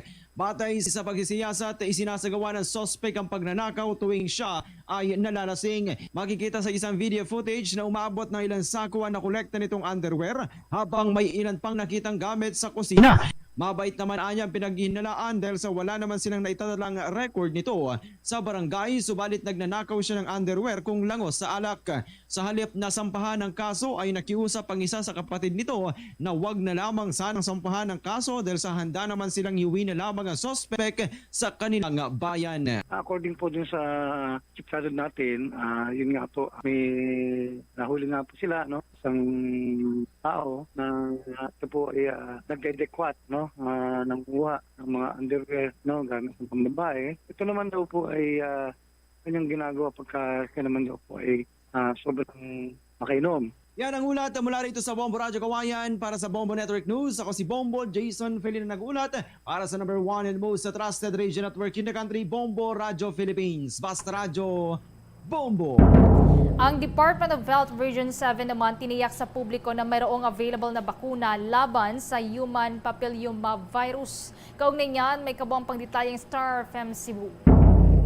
Tiniyak ngayon ng Department of Health 7 na mayroong available na bakuna laban sa human papillomavirus o HPV sa Central Visayas. Ito ang siniguro ni Dr. Jera Armendariz, pinuno ng Non-Communicable Disease Section ng Department of Health 7 sa isinagawang forum kahapon kung saan hinimok nito ang publiko na magpaturok ng bakuna para maproteksyonan. Maaari pa muna makatanggap nito ng libre sa mga rural health units, ngunit kakailanganin nilang magbayad ng humigit kumulang 3,000 pesos kung mas pipiliin nila sa pribadong hospital. Ang human papillomavirus ay isang sexually transmitted disease na maaaring magdulot ng mga cancer at sakit tulad ng cervical cancer, vaginal at vulvar cancer, penile cancer at genital warts. Binigyang din pa nito ang kahalagahan ng mga hakbang sa pag-iwas laban sa human papillomavirus dahil ang cervical cancer paanya ang pangalawang pinakakaraniwang cancer na nakakaapekto sa mga kababaihan sa Pilipinas at ang pinakakaraniwang cancer sa mga kababaihang nasa edad 15 hanggang 44 na taong gulang. Binanggit din ni Armendariz na sakaling magpositibo sa pagsusuri ng Department of Health sa human papillomavirus ang isang pasyente, magbibigay sila ng Cancer Assistance Fund na nag-grant ng 150,000 pesos taon-taon bawat pasyente. Ang HPV, we will be emphasizing sa readily available na HPV sa ages 9 to 15 na mga bata. So we also tap some of our mga partners and stakeholders, especially ang DepEd, pero ang injection, primary care. Mula rito sa lungsod ng Cebu, Star DJ Sophie Ember nawulat para sa number 1 and most trusted radio network in the country, Bombo Radio Philippines. Basta Radio, Bombo! Bombo Entertainment News. Bombo Entertainment News. Dalawang korona na iuwi ng Bicolanang pambato ng Pilipinas sa katatapos lamang na Miss Tourism International 2023 sa May Sabah, Malaysia. May showbiz balita dyan ang Bombo Radio Naga.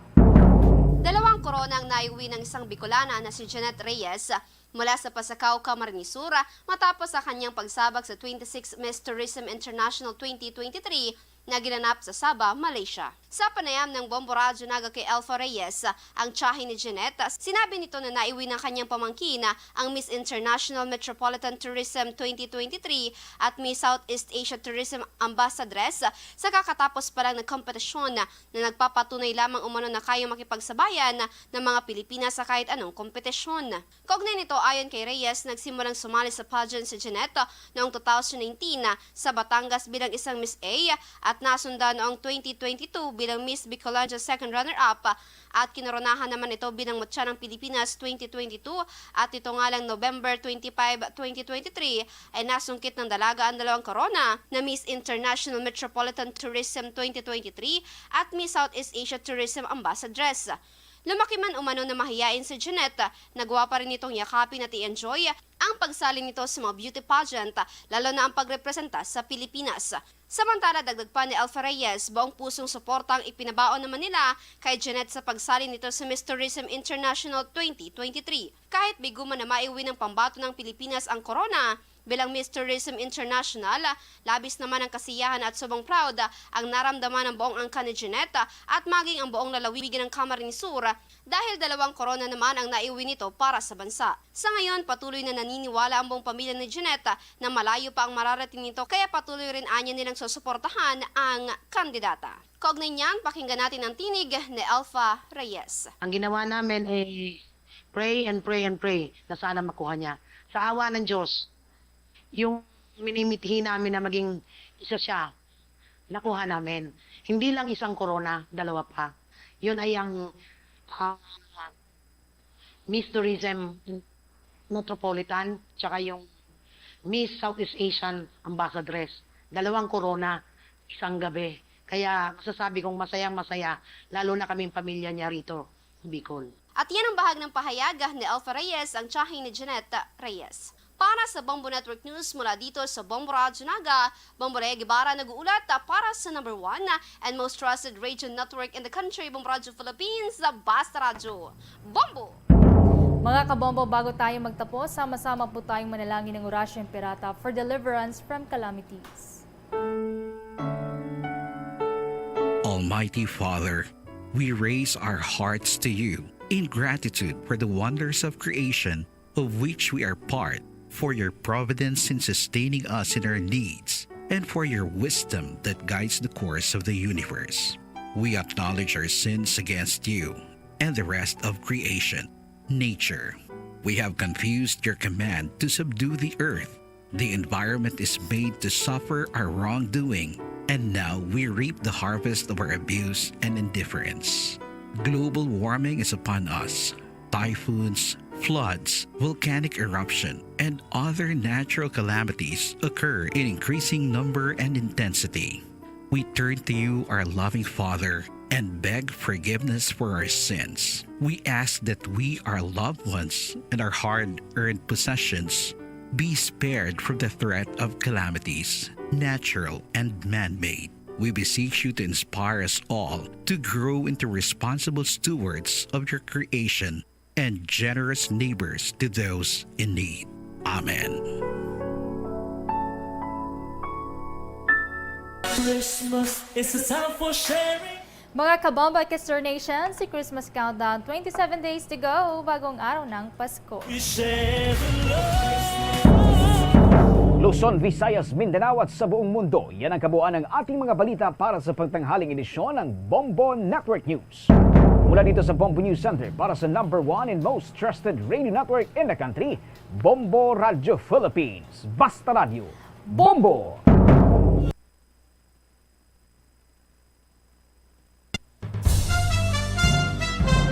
Ito ang Bombo Radio Philippines. Fully digitalized. Numero 1 sa balita, komentaryo, drama at serbisyo publiko. Bombo Radio Philippines. Bombo Radio Philippines. Ang inyong number 1 at most trusted radio network in the country. Basta Radio Bombo! 1 minuto na kaligad sa takdang alauna Philippine Standard Time. Balik diri sa pagpangalagad sa nga bombohanay sa udto. Kagkaroon sa aton sininga Christmas Countdown. Christmas is a time for sharing, giving gifts for everyone. 27 dias na lang kagapasko na. Standby sa aton sininga mga kabombo sa dugang mga balita kag impormasyon. Ano na ang matabo karon sa sining barak sang Haro Municipal Police Station. Kasunod man sa pagpademolish na ni sa mando man sang city government. Si Bombo Ronel may follow-up report. Nel, sa report please come in. Mahulat na lang kami kung ano ang plano sa PNP kay city government. Ini ang nangin panaysayo ni Police Major Eduardo Siacon, hepe sa Haro Police Station matapos nga natigayon nga maguba sa kontraktor sa city government ang ilabarak sa Haro Police Station. Dugang pa sa hepe nga wala sila may mahimo kundi ang maghulat na lang samtang sila ang wala pa sang baraks.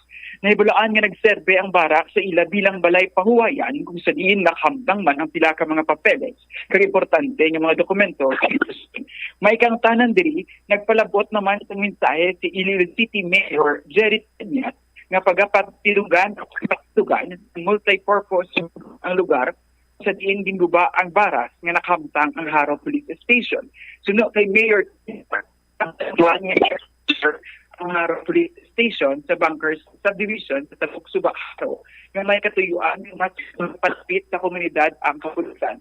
Kaya ini ang plano ng city government ang subject ng pag-asapulan kaukulit sa Reduction Management Office o CRFO para nga mas makapost kag mabuhinan ang consuming ng kapulisan sa pag-responde sa mga hitabo o kung insidente.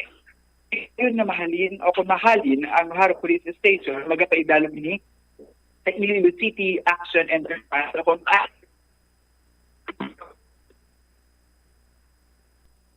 Philippine Standard Time, 4 minutos na kaligad sa takna sining alauna. Standby, no? Adjust na Bomboronel ang imo sining linya dira para katalonsay nga aton sining pagplastar sang imo karon iyang balita. Ang tinutuyo sini ni Mayor is to transfer sang barracks sang Haro PNP dito iya sa may area sang Tabuk Sumado. Dito na siya dampi sa may bunkers para nga mapalapit-lapit to kay kung lang taon naton banwa malapad katama ang distrito iya sang Haro.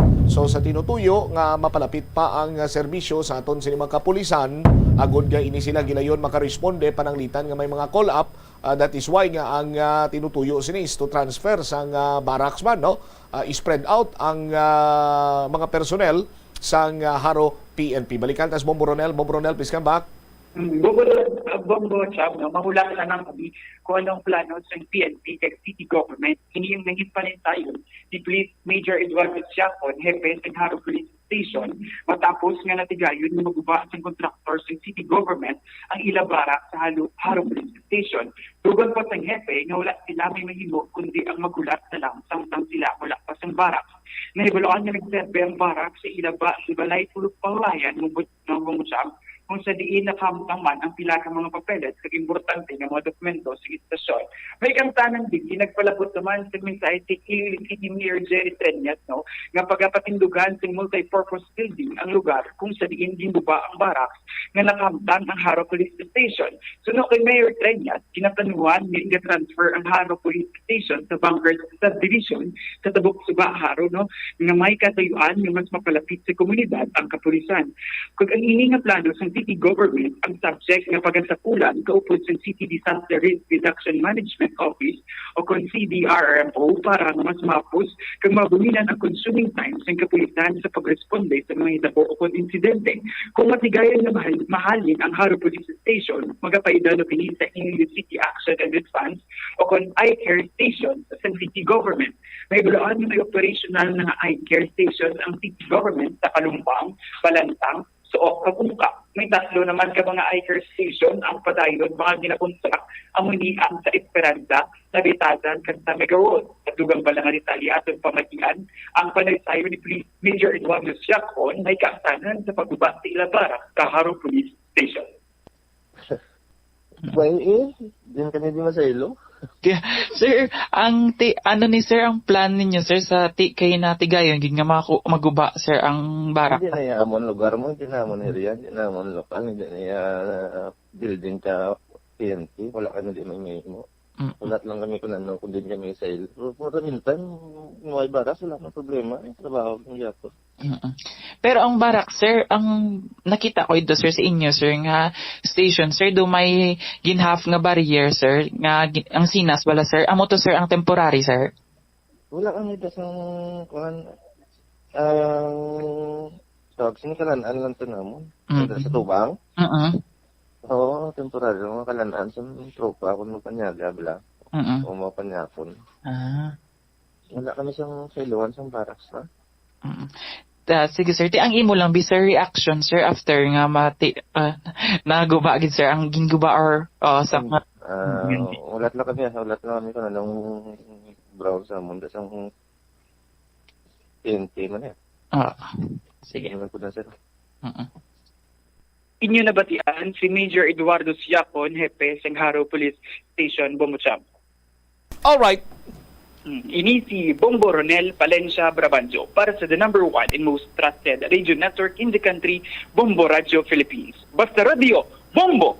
Salamat kid Bombo Ronel sa imo siniyang follow-up report.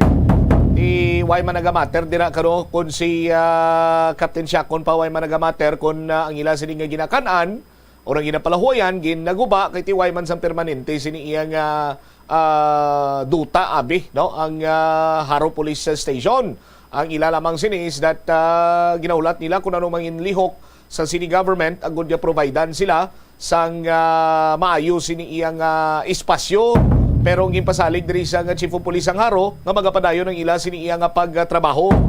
Amo man lang sina ang importante sinadra no nga magpadayon iya trabaho ang Haro Police Station.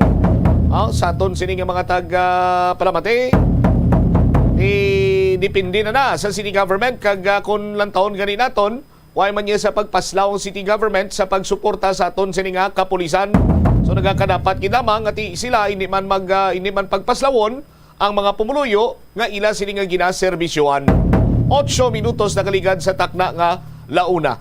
Sa dugang pa nga mga balita, istoryahan man naton diri manwa kay si Mayor Jerry Treñas nagapati kuno nga nakuha na sang DPWH ang leksyon may kantanan sa Ungka Flyover. Anong ginanamin ni Mayor Jerry Treñas nga klase isang leksyon ni man? Kag subong man ngadlaw nagapatigayon sang bidding ang Department of Public Works and Highways Regional Office 6 may kantanan sa pagpa-repair sang kontrobersyal nga Ungka Flyover. I-check ta ang linya karon ni Bombo Angel Tan. No, kay hibaloon naton kung ano nga klase sang leksyon ang nakuha sa DPWH may kantanan sa sining kontrobersyal nga Ungka Flyover. Nga sa karon ti konsuelo di bubo ang sitwasyon nga kon peak hours ginabuksan para nga maagyan, no, magamit, ma-maximize ang nasambit sining kontrobersyal nga flyover. Check tabi ang linya ni Momo Angel kung anong nanamin ni Mayor nga leksyon nga nakuha sa DPWH sa Ungka Flyover. Jel, sa report, please come in. Bombot Siyam nagapati diri si Iloilo City Mayor Jerry Treñas nga nakuha na sang Department of Public Works and Highways ang ila leksyon man sa mga nagkalatabo sa Ungka Flyover.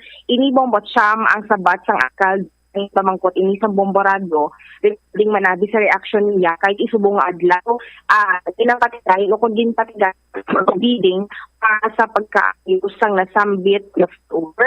Same ang bomborado kay Mayor Jerry Treñas ipahayag nga ang leksyon nga ni Bombot Siyam nga tinag-reflect kay nakaagi na ilis sang regional director ang nasambit nga ahensya kag ito nagagwa bala Bombot Siyam nga sa bahin nila do man ini nga abi tion na para mas mangin hugot ang ila abi nga kumbaga walk the talk na Bombot Siyam kag sa mga kabombo naton kag kinagalaom man diri ang alkalde nga matapos na gilayon ang ginapatigayon abi nga pagkaayuman sa Ungka Flyover.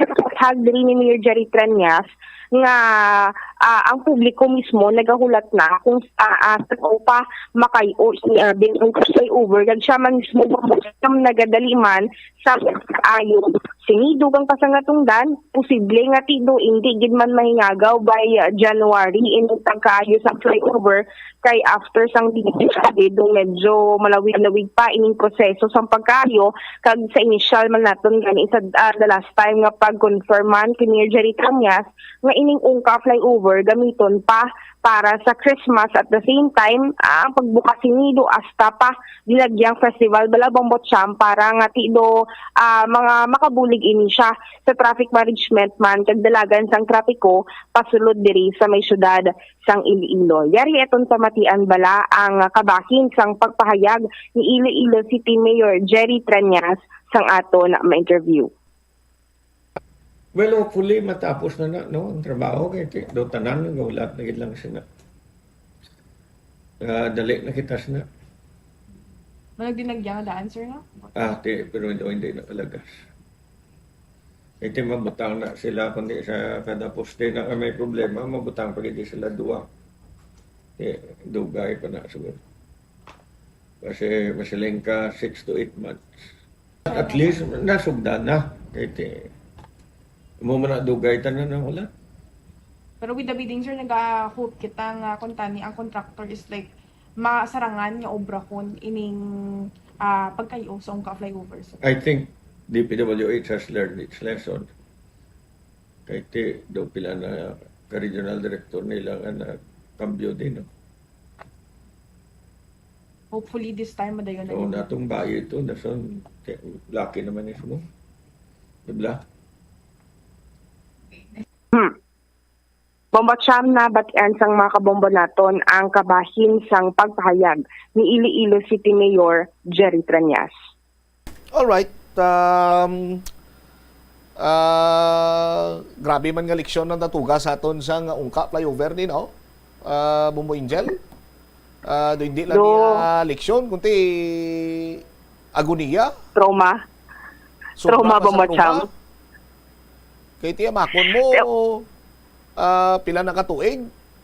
No, makita tada kada mag-agi dira ang mga commuter naton nga mga kabumbo. Kita nila ang munang sitwasyon. Sus, yamakon mo sila. Tani mo tanganan nila nga this is where your taxes go. May arap na dayhan. Para nga bisan sila mismo makarealisar man kaya pundo galit ni sang gobyerno, taxpayers money ni. Pero ti lang tuwabla kung anong sistema plastada na tabo sa aton sila kabumbo. Tapos sa tong chimpo nga nag-ukal ining issue daw lunsay pa dipinsa ang mabatian ta from Department of Public Works and Highways. Anong kayuhan sini nga nadulot kay waigid subong tingin na pagyan na dira pero may nagakigo lamang at simpo tito sa gyapon daw hindi mo masagamsaman ang kananam sining proyekto sa baylo. Ang masagamsaman mo da ang inconvenience. Inconvenience, huol, kag aguni. Kaya imbes kung tani nga mangin matalon sa biyahe, nagapugok dira ang biyahe, bangod nga may specific time lamang ang paggamit sinadirang kontrobersyal nga ungka flyover. Nasuguran ako no, anong namin ni Mayor Jerry Treñas nga nasuguran, ang anong kinsuguran kay bago pa lang yan nagpabiding kani ang DPWH para sa repair sang ungka flyover, anong namin ni Mayor nga kinsuguran? Jel? Do kumbaga Bombo Cham posible nga ti. Right now may step na nga ginobra bala ang DPWH. Kaya masugudan na bala kumbaga may ara na siya linya nga mambalabi starting point para sa Department of Public Works and Highways. Kati mong pisan na ang pagkaayos sa ungka flyover pero hambal gan ini mo awal lago do hindi man sa gihapon malitdan manabi ang kamatuoran nga ang ginagamit o kung gamiton sa pagkaayos ang ungka flyover manabi taxes man sa gihapon sa publiko kag titsak na i-call out kaga subaybayan bantayan kung ano sini ang proseso sa nga bidding process imong bot sa talaga kuan dito pati ko ang noon naga isa sa mga posible kwaon contractor ang same contractor man sa nga ungka flyover nga tinag-umpisa gid sang proyekto. Thank you. Si Bombo Angel Pichilierta na para sa the number 1 and most trusted network in the country, Bombo Radio Philippines. Basta Radio, Bombo! Salamat kid Bombo Angel Tan. Sa aton sini nga mga tagpalamati sa pagligad sang tinuig nga lagdos ang pagpulos sining proyekto nga nagabalor 680 milyones pesos. May pila to? 14, 13, 12 milyones in gasto for the geotechnical assessment. And now, nagakinahanglan pagid sang at least 200 million pesos for the repair sining flyover. Isang ginusisa sa Bombo Radio ang details regarding sa sining project. Dito na gulpihada lang nagdamo ang kaliwat ni Poncio Pilato. Nagpinanghinaw,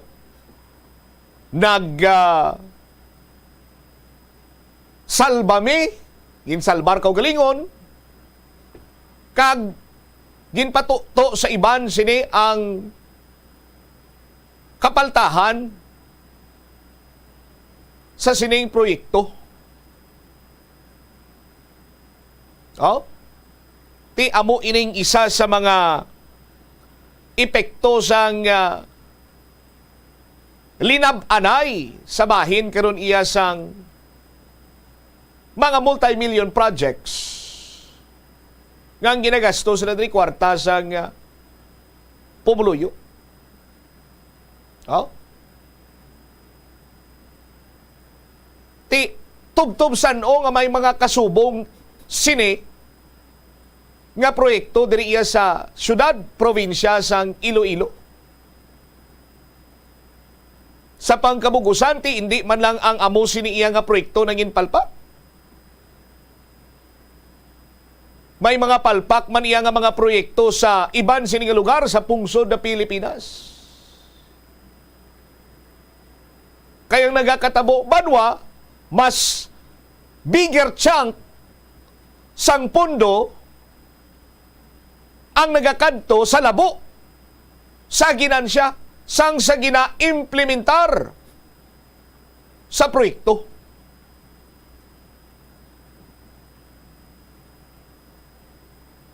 One thing is for sure, nga sang ini ang nag-soft opening,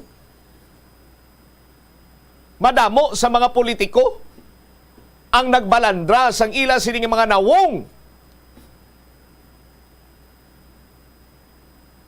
apang sang nabalahuba kag imbis konbinyente para iya sa mga commuter ang matuga is sang flow sang traffic, sufferings kag agony ang naangkon sa mga commuter kag motorista nga nagaagi dira sa tag sa kamatagadlaw. Tinuig man nga daw halos kag hindi lang halos wala na gid gani kag gusto nila iya nga hindi matabid ang ila sini nga mga pangalan dira sa sining kontrobersyal nga proyekto. Sa kainiton sang kontrobersyal, daw halos waay sang sinuman nga opisyal sang gobyerno nga gusto nga maangot ang iya sini nga pangalan diri.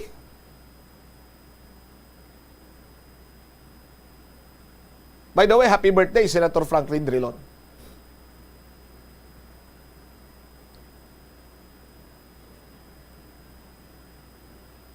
Tinagahambal ko nung nga ginsuguran na anong nanamin sang ginsuguran. Namin nga ginsuguran, kiti nagpatigayon na sang bidding. Kag later on, istoryahan ta kay ang second lowest bidder sa repair sang kontrobersyal nga ungka flyover, why man sang liwan kundi ang International Builders Corporation.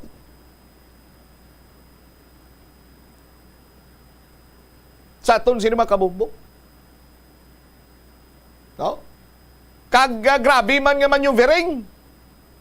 Kay kung balik-balikan naton banwa, ini nga proyekto, waay pa ya matapos. Or kung natapos man, granting for the sake of technicalities, wala pa ini ma-turnover sa end user. Kag ang proyekto sa pag-insindi kung wala pa ma-turnover sa end user, kag kung may mga kapalpakan dira, katungdanan sa gyapon sang kontraktor nga ina ang kayuhon antes pa man nga i-turn over sa end user. But silingon, bakjaban nila kay under pa ina sa ila sining nga warranty. Pero ambot ko na nung klase ang ginumun-gumon, naglapot na kita ya subong nga mapatigayon sang repair para kayuon ang guba diferensya sining ungka flyover. Oh? Daw kasubong iyang Ginainto kita. Sining mga Herodes gani. Di ba? Kisyo itudlo tato sa kung sino to nga nagpatigayon sa amo sini iya nga works, amo sini nga works, amo sini santo, oh. Ti daw na alimunaw nam lang ani kag daw. Ha?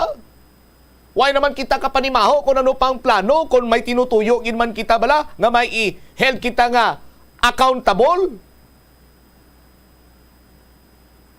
sa kapalpakan sa Ungka flyover? Yes, gusto naton magamit ini. No? Pero tumuron ta kung tani anay or at the same time ang mga tao ngayara sa likod kung nga anang inpalpak ining proyekto.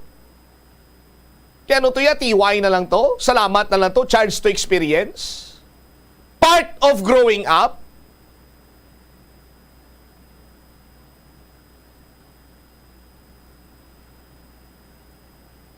Pagbalik naton banwa, hibaloon ta dugang nga may impormasyon regarding sa bidding na tuhoy karon sa repair sa Ungka flyover bidding subong ipatigayong adlaw. Balikan tayo ni matapos sa pila ka importante nga mga panumdum. Oras na The Farmers Bazaar, your traditional public market with the touch of Plasuelados, ang isa ka lugar nga gintukod sa tion kag sa kasagsagan sa COVID-19 pandemic nga may tinutuyo nga maghatag sa imo sang safe marketing experience. Subong nga ang COVID-19 hindi na gid man dako nga pamahog kag nagapakadto na kita sa next normal. Rest assured nga ang Farmers Bazaar will further evolve agud nga magpadayon sa paghatag sa inyo sing satisfying marketing experience. The Farmers Bazaar sa lower level tara na pahamtang ang fish, poultry kag meat section para naman sa inyo mga kinahanglanon nga prutas, utang kag iban pa,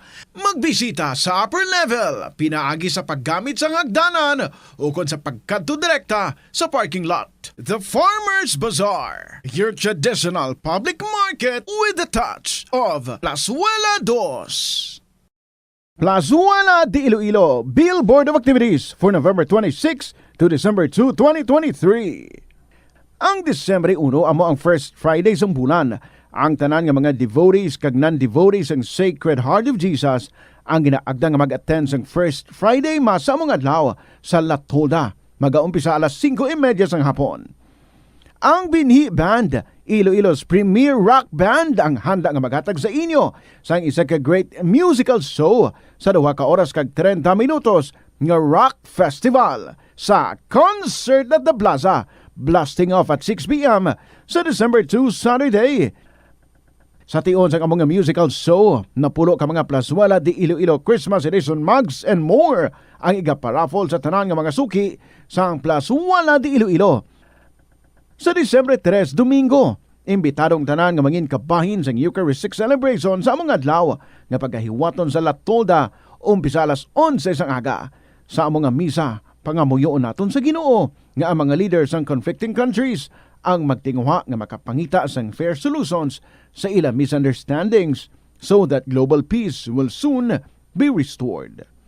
Plazuela de Iloilo, one with you in a common hope for a better community and a progressive country in 2023.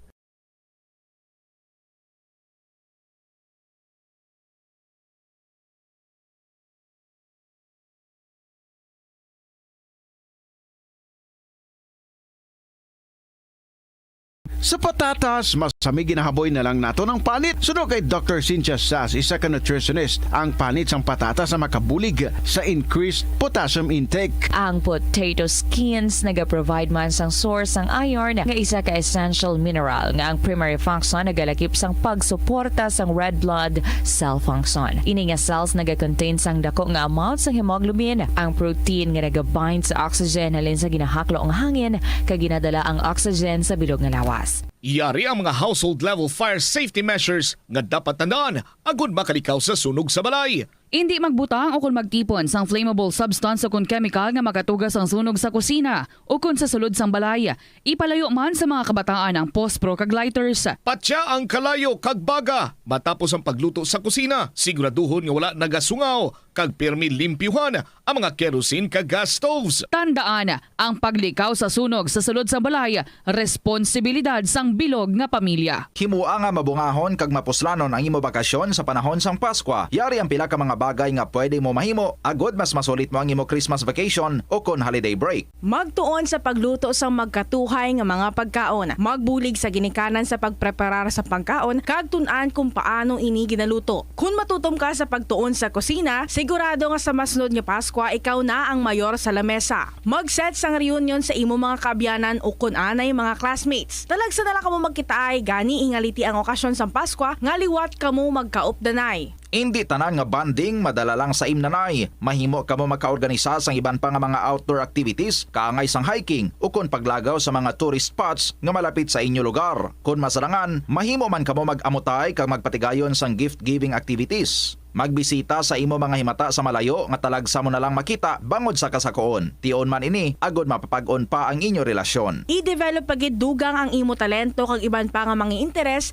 pinaagi sa paghatag sang tiempo sa pagtuon kag paghana sang imo kaugalingon. I-share ang imo talento kag iban pa nga kinaadman sa mga kabataan. Ang Christmas break ang isa ka maayo nga tion nga magiyahan ang mga kabataan palayo sa bisyo kag iban pa nga mga kalainan. Kung ikaw ang may talent sa pagsaot, pagkanta, pagtukar sang instrumento, pagpinta kag iban pa, tudloi sila. Mahimo mo man sila nga matudloan sa mga hilikoton sa sulod sang balay nga masarangan nila agod makatuon sila nga magtungod sang responsibilidad sa ulihi. Ini nga pahanumdom ang ginadulong sa imo sang the #1 and most trusted radio network in the country, Bombo Radio Philippines. Basta Radio, Bombo! Atensyon sa mga mahilig magamit sang aircon. Nagpaandam ang medical expert batok sa mga balatian nga mahimo makuha gikan sa sobra-sobra nga paggamit sini. Suno ka Dr. Maria Encarnita Limpin, isa ka experienced healthcare specialist, mas maayo nga tsakyaron nga malimpyo ang hangin nga nagikan sa aircon bangod kun mahigko. Mahimo ini nga magtugas sang impeksyon kag mga balatian kaangay sang pulmonya. Gani hagan-hagan na lang ina bangod bisan makabulig ini sa imo sa maginot nga tiyempo, may risgo man ini sa imo nga ikaayong lawas. Sa pagbugtaw mo sa aga, cold baladayon nga tubig ang imo ginainom?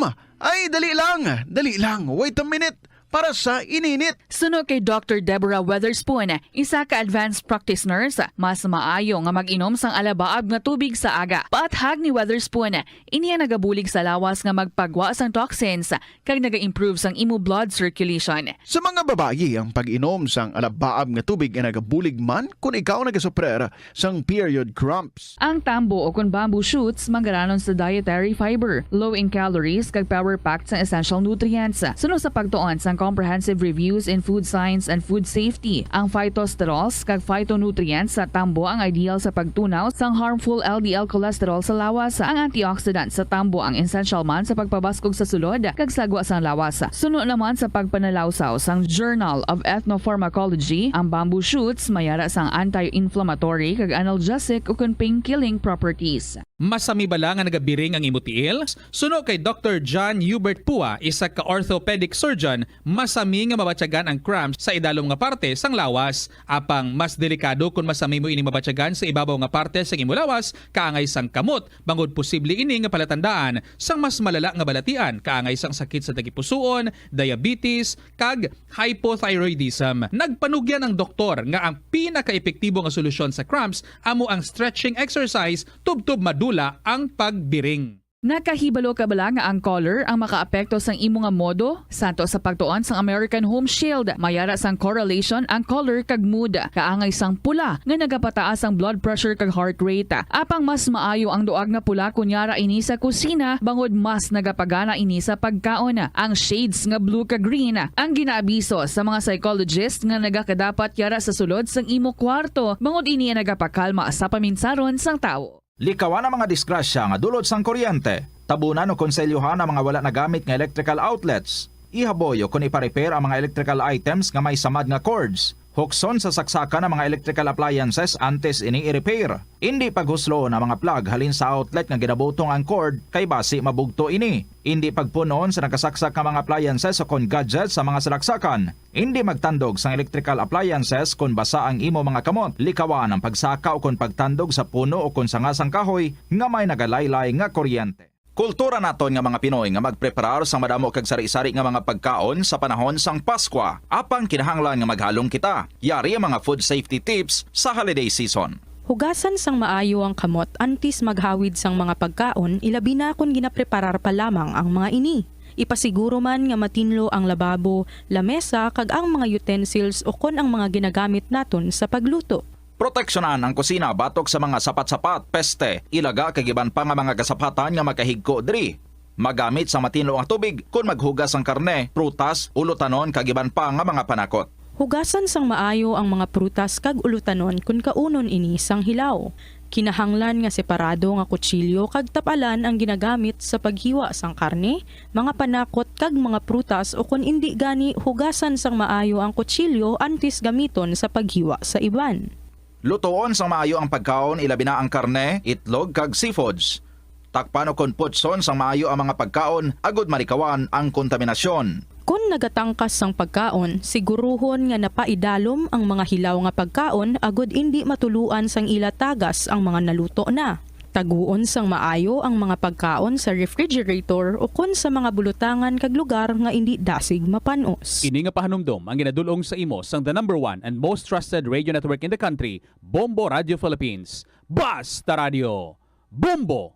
Ang kasubo kag depresyon ang hindi pareho nga balatyagon. Ang depresyon ang hindi gulpiyada lang nga nagakatabo sa isa ka tawo. Masami man nga ginakabig sa mga tawo nga depressed ini bangod sa kasubo nga nagakabatyagana. Ang kasubo temporaryo lang nga nagakabatyagan sang tawo kag masami nagadugay sang pilalang kaadlaw. Samtang magkabig naman nga nag-experience ikaw sang depresyon kung masobre na sa 3 ka bulan nga nagabatyag ikaw sang kasubo. Importante nga mahibaluan ang mga naga-trigger sa nga mga balatyagon, agud nga mahibaluan kung paano ini nga bulngon. Umpisa sang pandemya nangin mas conscious na ang mga tao sa personal hygiene bilang kabahina sang COVID-19 prevention. Apang magluwas sa COVID-19, madamo pa sang iban nga germs kag virus ang kinahanglan likawan agud indi mag-angkon sang sakit. Yari mga proper hygiene practices nga dapat muhimuon agud malikawan ang nagkalailain nga sahi sa balatian. Insakto nga paghugas sang kamot, pagpaligo adlaw-adlaw, pagpabilin sang good oral hygiene, pagsunod sa cough and colds etiquette. Ang simple nga paghusay sang buhok ang may pila ka maayo nga benepisyo sa lawas. Sunod kay Arthi Ragurama, founder sang Dega Organics nga nagaproduce ng handmade bath kag body products sa New Delhi, India. Ang mga tawo nga may dry hair, ang masami hindi mahilig nga maghusay sang buhok bangod sa kahangawa sang hair fall. Apang ang masami nga paghusay sang buhok ang makabulig sa blood circulation sa aton nga scalp. Naga-nourish man ini sang hair roots, naga-promote sang growth, kay nagabulig man agod nga malikawan ang hair loss. Nga ginadubilian ang illegal nga droga. Makamamatay. Ang nagagamit sang shabu posible mapatay tungod sa cardiac arrest o kung hindi gani tungod sa drug overdose. Makaguba sang lawas.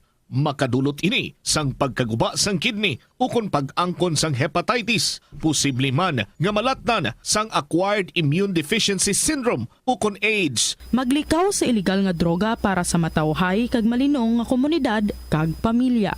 Masami ka man bala sa gihapon makabatan sa mga mensahe o kung mga nagahambal nga nagdaog kamo sang dako nga kantidad apisar wala naman kamo sang may ginintrahan nga naman yung raffle. Kung huho ang imo sabat, ignore na lang ina nga mensahe kag hindi na paghatagan pa sang kahigayonan nga maenganyo kamo kag mahulog sa ila nga pagpanunto. Ini ang modus sa mga kawatan nga kung kamo ang mahulog sa ila malain nga plano, amo na ina ang pagkuha nila sang inyo nga mga personal nga impormasyon. Apang hindi magkabalaka bangod mayara sang layi nga nagabulig sa mga biktima sang financial. Hello Philippines Standard Time, 37 minutos na nakaligad sa taknang alauna. May winner kita! 1, 2, panalo! Narito na ang isang nanalo ng 500 pesos in cash at kit pack ngayong araw. Atensyon, atensyon, atensyon sa mga taga San Isidro, La Paz. 68 anyos. Yan sining proof of purchase. Crimsa Conditioner. Congratulations, Salvacion Sotela. Salvacion Sotela sang San Isidro, La Paz. Ginawang ikaw ni Bombo Cham 37 minutos sa kaligad sa taknang alauna. May anom ikaw ka oras sa pag-claim sa imo sining premyo. Nagahulat na diri sa istasyon sa Bombo Radio sa imo. 500 pesos ka cash plus 700 pesos ka balor sang grocery. Sa liwat, congratulations Salvacion Sotela sang San Isidro La Paz, Crimson Conditioner ang proof of purchase. Aton sining daily draw itambungan sa aton FD representative si Ma'am Lemia Blances.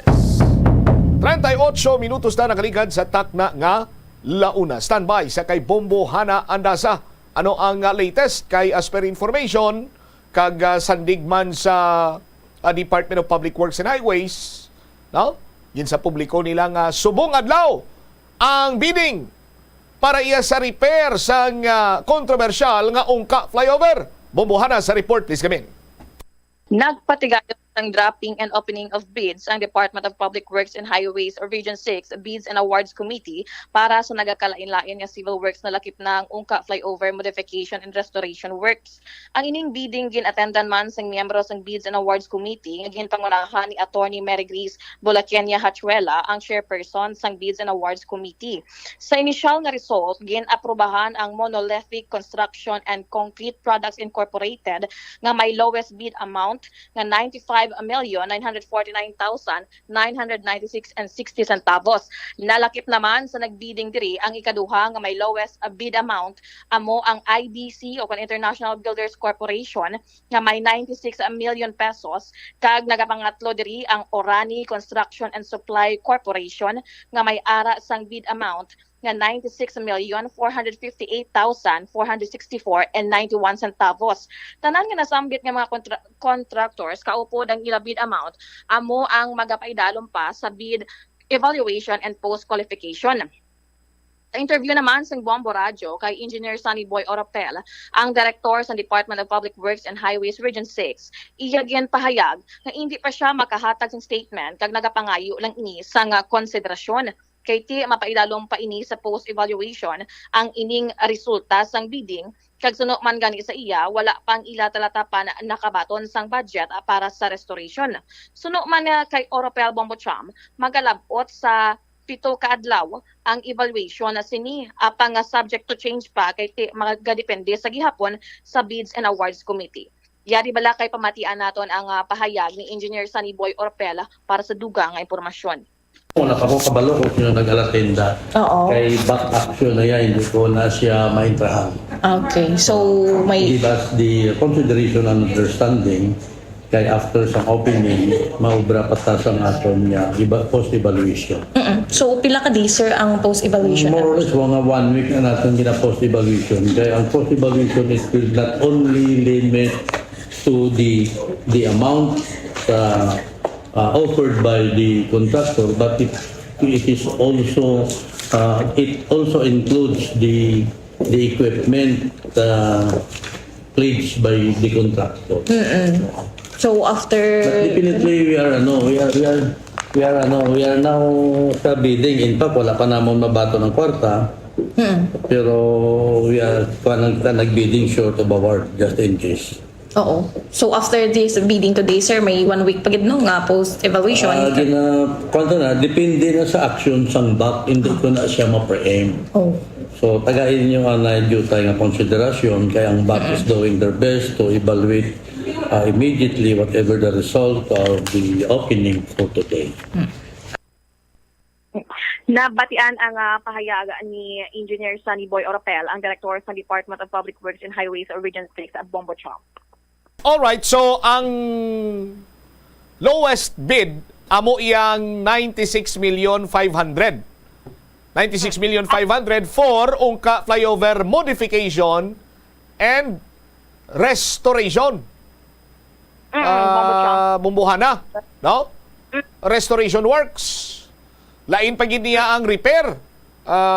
Lain pa gid niya ang repair o kung amo na ni Bumbuhan. Bali isa na ina Bombocham kay ti ang approved budget for contract amo na ang 96,500,000 pesos. 500,000 pero apang ang ining lowest bid amount na ginaprubahan ang iya sang Monolithic Construction and Concrete Products Incorporated nga may lowest bid amount nga 95,949,996 and 60 centavos Bombocham. All right. Sige. Ti bantayan tani kung anong sistema sino nung plastada sini kay hindi ta kuno pag i-preempt ang mangin desisyon sang tawag siya ni isang bids and award sa committee. Bombohan, thank you again.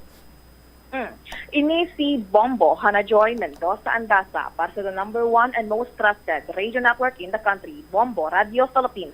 Basta Radio, Bombo! Salamat kita Bombo Hana Andasa sa imo siniiyang follow-up report. Tida mo din nagapamangkot sa ako. Bumutsam nga naka-intra pa ang International Builders Corporation sa bidding kay sila man na nag-construct dira kag ila man na kontrata ang kontrobersyal nga ungka flyover. No? Ti ko nang kilala ko pa, sinya ti nabindisyonan na to sila kag daway man sila sala. Kag way man sila gin blacklist sang Department of Public Works and Highways. So pwede sila pasakop sa gyapon sa sining bidding sa aton sining mga kabombo. Unahan ko na lang yung daan mong bumel Ang ginakulbaan ko yung statement bala kagapon ni ma'am nga isaman ka kontraktor. No? Bisan hindi mo na kung makita mo mas mayo pero okay na lang kung hindi na makita. But the statement was sinya ining mga preferred, mga favored contractor, kung may mga gamay-gamay lang nga diferensya sa ila papilis, ginatawgan lang ni sila ay, ma'am, sir, amo na digaliyo, may kulang kadri mo na. Naunahan ko na lang daan mong bumel no? Kay basibla mo ning matabuaw sa aton sining mga kabumbo.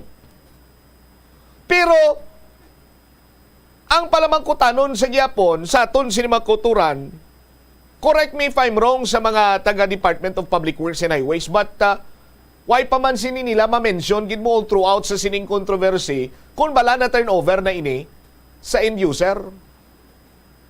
So kung wala pa iya nga why pa ini ma-turnover, but silingon nga under warranty pa ini. Now, may ara naman siyang nagapahayag nga kung wala pa iya siyang ma-receive abi, no? Or wala pa ma-takeover, or why pa ma-takeover, or wala pa ma-turnover, or kung na-turnover na, kag pinaagyan nila, kag kung nagka-diferensya, so matabo sila dira banwa, no? Kung wala pa ma-accept sang DPWH ang controversial nga ungka flyover,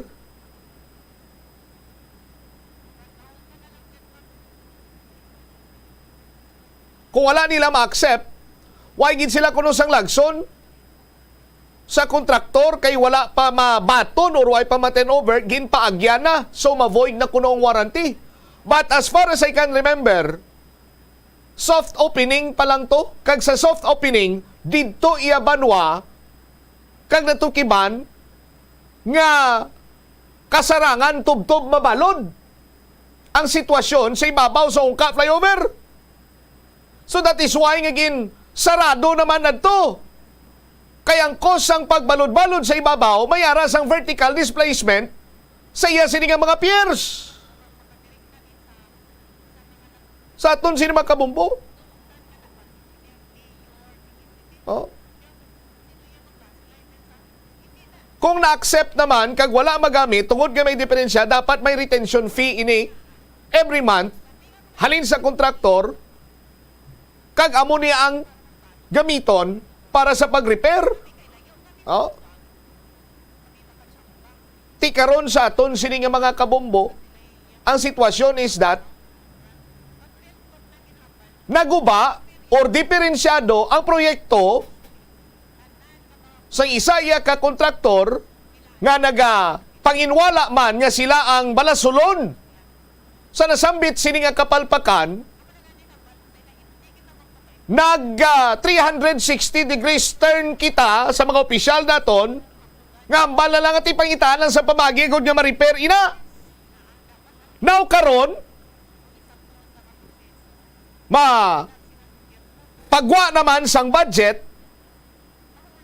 through taxpayers' money ang Department of Public Works and Highways kung sa mga termino pabalain layman's term pa sinyati. Aton na taxes ni gingamit nga pagpatindog sinang proyekto, multi-million project. Ha? Naguba or diferensyado, wala ta mapanginpuslan, lagdos ang pagpanginpulos ta. Now, paamot-amoton naman kita, pugaon naman iya, ang pundo sang gobyerno through taxpayers' money para nga mag-amot-amot, agod ipakayo. Ining dipiktuso nga proyekto. Yang balbasang kilala ko sa inyo ti, mag-amo sinang plastada, ya, madalong pinsar sa tao, basi ko maribildi na lang.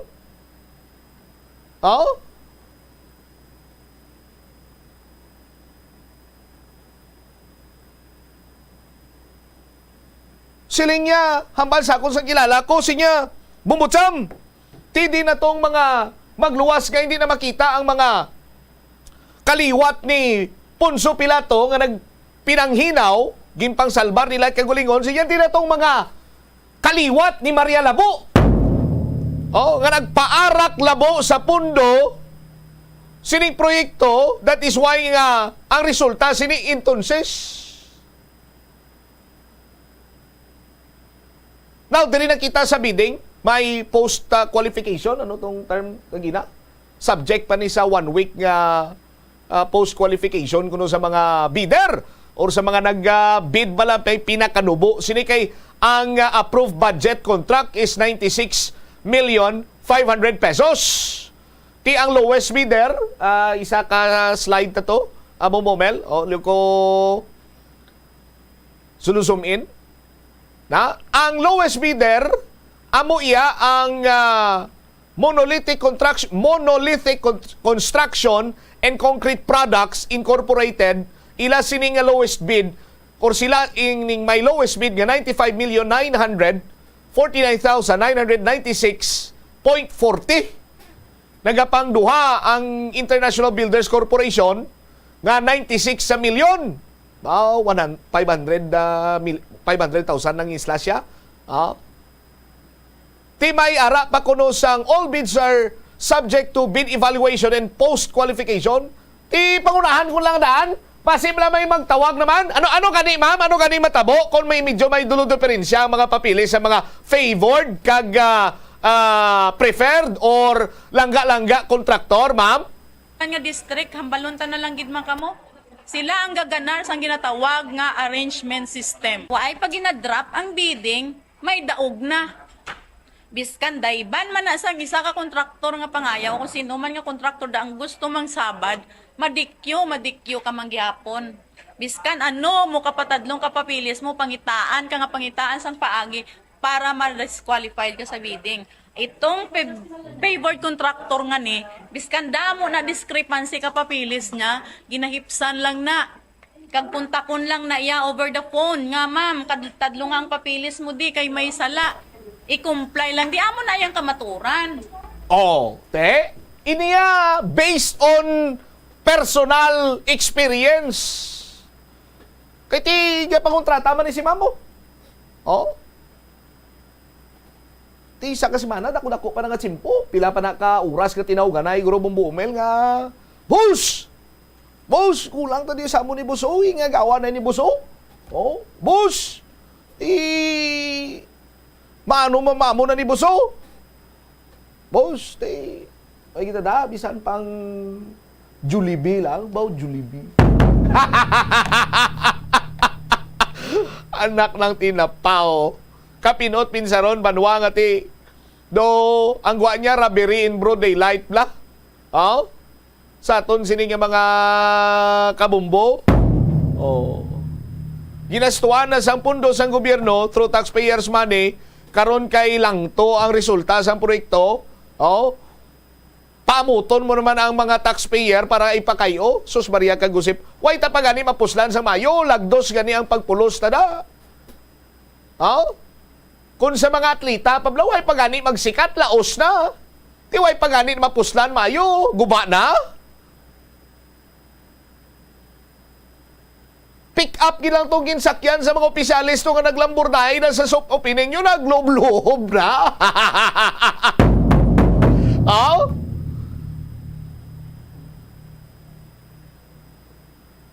Nakagi man tong patrol ta? Pila ka bes, no? Uy, hindi man na yung bugat yun ang patrol ta. Kag kung mag-agi na yan, isama lang reporter kag driver. Naglob-lob gina yun. Araw-araw pa. Oh. Anyway, bantayan. liwat. Pick up gid lang to nga may mga opisyal sang gobyerno nagsalakay, naglob-lob dayon. Pero kung why ni sila nagtingob, guro mong bumel, no? Isa-isa sila bisalakyan, basi kung why ito mapiktuhan. 53 minutos na ang nakaligan sa takna nga launa. Only in Iloilo City. Iloilo o only in Iloilo lang ni, no? Ang amo sining sitwasyon. Oh. Sa aton sining mga kabumbo. Standby. Check ta si Bombo Jomar Villa sa iya sining dugang nga mga balita kay atong nakapalagyob lang sa prisuan. Nagbuyagyag siya gin hambali nga niya alpa asit ako ya sang pulis. Pero ang chief of police nagambal anong asit man asit buisit di kaya asit ara kaya sa listahan sang drug personality mambalambal imo yang asit ka Joms sa report please go ahead. Ahibalo pa diri sa Tigbawaan Municipal Police Station kung ano ang nagakigo no nga posibleng nga kaso nga iga pasaka sa sinig dugang no sa sinig preso bala ngati asag dablag lang ang inisya ag nagpalagyo diri sa Tigbawaan Police Station kag naglikat ang pilak adlaw voluntary man inisya no ganagasurad diri sa tud sa otoridad mahibalo anya ti ang subject amo ni si Jessry Abanlapos. Ako sa riyente, amo na siya ang adrakpan sa gipatigayon nga base nga drug bypass operation base madiri sa Tigbawan Police Station. Bumutsa po galing natabo diri sa iya asang gidetain ini sa Bay Police Station diri sa Bay Tigbawan nakapalagyo ko sa riyente amo to nga naglisensya lang ini siya nga makadto sa CR kag way na matalupangdan nga dito na tumakla sa likod ng porusyon sa police station. Sunod na madre sa statement kanino ni Manlapos nga na preso ini siya sa Baytigbawa Police Station Bobocham bangod nga adaw kasubong nga gin paybuan sa hindi mayo no sunod sa iya rason nga nag-decide ini siya nga magpalagyo nga doay nagkakaangay bla ang ginapang pamatbat sa iya kay suno sa iya sa likapresayon may ginpatigayon nga drug bypass sa naglikad nga Nobyembre nga manginadlaw nagpatigayon sa drug bypass operation ang otoridad kag kung sa diin is ay ni siya sa nanggen palagyan man agod nga tibrakpan ang ilang sinig subject conduct pagin sa bypass operation pero way naman dayon bumutsam rason ka nagpauli ni sila sa may police station nagbalik pero tingala sang gulpil sa kadugid pusasan kagin sulod sa lakapsel sa Tigbawa Police Station rason nga ti isa na sa mga faktor man kung nga ni siya nag-consider nga magpalagyo sa police station sang ini siya ang nagtuad ti na mention dito nga asset sa sang police mati siya nagabulig abi na protect sa bahin diri sa Tigbawan Police Station asuno kay Police Captain Meridian Panes ag officer in charge sa Tigbawan Police iya diri pahayag nga hindi nila kilala bilang asset ang kilala lang nila diri bilang drug personality sa Baybanwa sa Tigbawan ngati pila naman kasi manang nga nag-operate rason nga ginpatikayon aning drug bypass operation Bumbotsam amo na ang isa diri sa Robinson di Police Captain Panes ang nagakaigo diri nga kaso ibalo pa diri nila kay posible pasakaan pa nila siya bangod nga nagpalagyo ini siya kung sa detain ang yes nga status sa may police station kag dugang pa diri sa natungdan as to the record o kung background sa sining nasambit ka individual may mga nagagawa man diri na isa man nila siya sa mga nagagawa diri nga may mga record man kaangay sa sining pag pang scam sa Baybanwa sang Tigbawan, Iloilo. Arib lang confirmation na kay Police Captain Barigin Panes sa mapakinangutan sa Bombo Radio. Recently, Bombo Jomar, sa subong sa atong kustudiya, detention diri. Posible nga madugangan pa ng kaso yung magluwa sa koneksyon sa illegal nga drugs? Amo na ang ginalantaw natin kung ano pagid ng possibility nga may ari pagid siya nga additional nga kaso. Mga pilpadlaw nga nakapalagyo sa Baantis nga nakabalik da? So bali nagpalagyo sa ng mga early in the morning sa Saturday. So mga more or less mga almost 2 days. Okay. Sige. Pangaligasyon siya nga asset sa kuno ka pulis tanong pamatuod ne? So hindi ako maka-comment on that no. Anyway, iyan na allegation kag wala man kita sa nga ma-comment dira kay part sa allegation. Sa amon diri no, hindi ko siya gid nga kilala no. Kilala ko lang na sa bilang drug personalities diri sa Banosong Tigbawan. Okay, bali na ba ibas ni siya ma'am no? Background sinibesan utong nga natabogan niya? I-check ko lang sa record pero November sige. Dali lang gid. Dito pa ani. Need lang sang exact date. Bali na ba ibas ini siya din gani. Nabaybas siya diri man sa Tigbawan. Nakuha siya ma'am? More or less to 20 grams. Pila value as market? Ang aton tong budol baybas money sa iya 8,500. Okay. Dugay na ni siya ga-engage, ma'am? So, dugay na ni siya ga-engage, no? However, hati, siyempre, mudlay ng takapinitri, kaya pagkabalo natin ngayon siya ga-engage sa illegal na droga, kinakising natin siya, surveillance. Pagka natigayon, sa background siya ma'am sa, kagin sa preso man, or ano? So, sa background kasi ni, may ara kami nga na-receive ng mga reklamo, no? Nga ini siya bala may ara nga pagpanunto bala, sa mga scammer, allegedly, no? So, aside dira, wala siyang formal complaint. Amo na ni nga sa drug siya, no? Nabaybas natin siya. Din sa magkakuha ka source siya? So, based sa aton man nga information nga na-receive and through validation, nagkakuha sa source sa Iloilo City. Okay, tapos ang tagakuha de or ginadulong sa So bali ang plastada no, bali nagakuha sa sang supplier sa Iloilo City tapos may ara siya nga ginahulugan dira man sa Uton tapos ginadalaya di sa Tigbawan kaya nga area of operation diri Tigbawan kaga nearby municipalities. So first district Ijale? Jobs? Si Police Captain Barigin Panes, Director of Bombo. Anong aligasyon to ni Manlapos nga may bypass operation? Sila galing yung subject. Why manakpan, gingamit siya as asset. Tapos pag balik sa police station, siya ang gipusasan? Yes, amo na ang i-asset statement sa kini siya ang nag-surrender. Sus Maria kagusip po. Galing iti ang mga drugista hindi man ang it takes one to know one mo. Kilala nila kung sino mga tao nga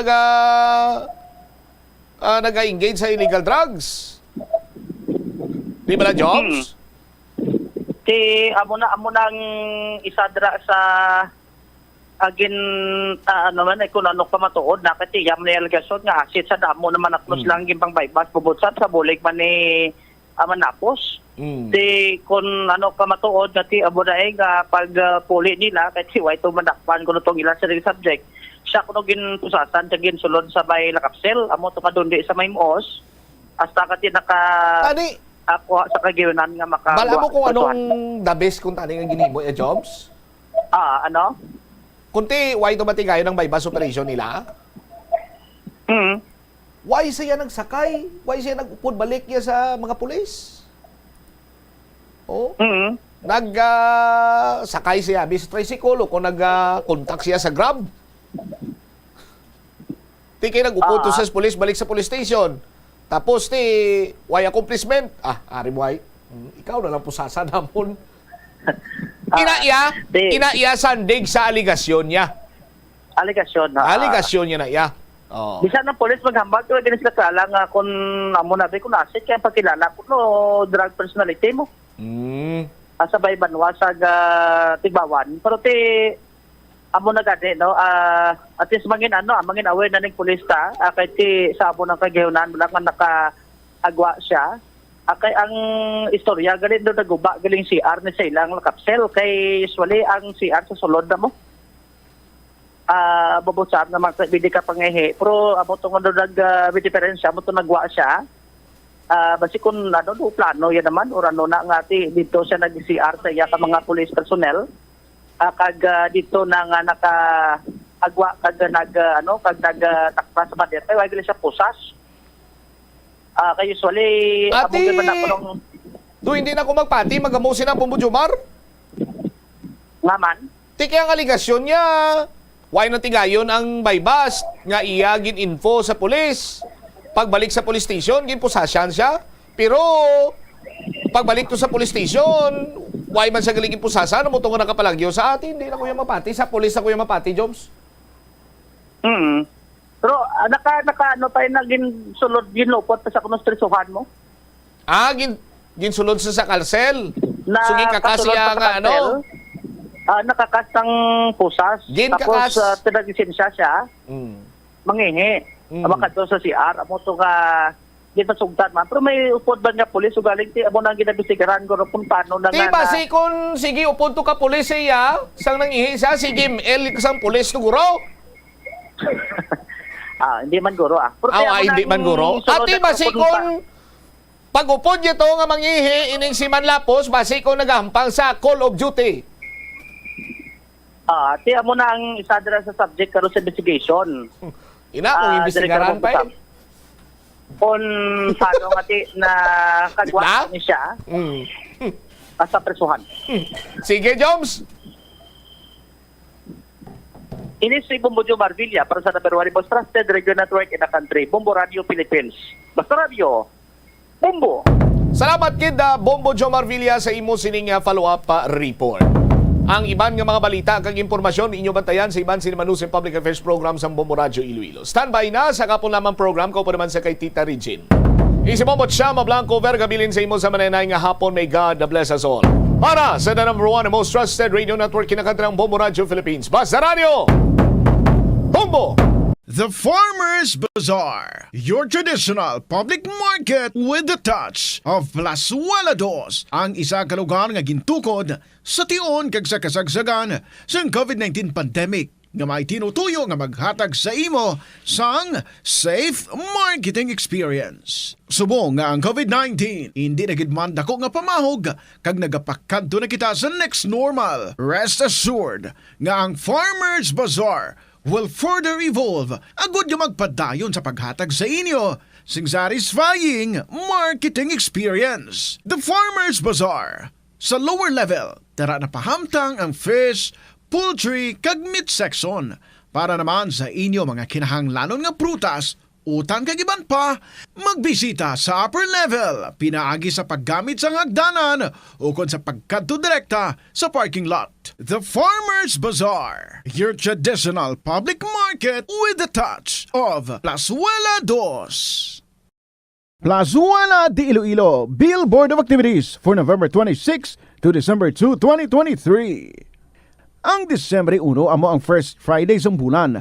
Ang tanan nga mga devotees kag non-devotees ang Sacred Heart of Jesus ang ginaagda nga mag-attend sa first Friday Mass among adlaw sa Latolda. Mag-aumpisa alas 5:30 sang hapon.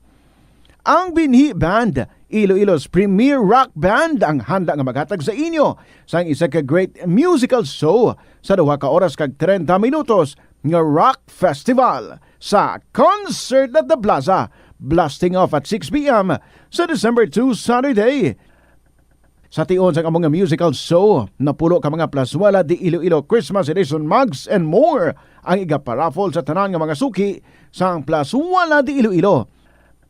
Sa Disyembre 3, Domingo, imbitadong tanan nga mangin kabahin sa Eucharistic celebration sa among adlaw nga pagkahiwaton sa Latolda umpisa alas 11 sang aga.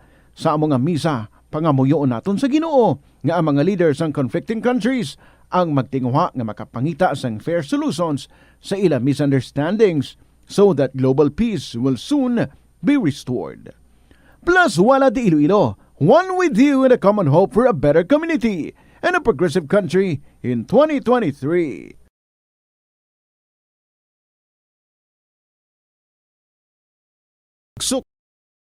Suksok sang skinny jeans, manami ini nga isuksok bagod nagahuro magi ng kanami sang legs ang isa katawo. Suno kay Dr. Hillary Jones, Tena Brand Ambassador sa Texas, may dako man nga epekto sa lawas ng lalaki ang pagsuksok sang skinny jeans. Iyaring pila kamalain nga epekto sa pagsuksok sang skinny jeans.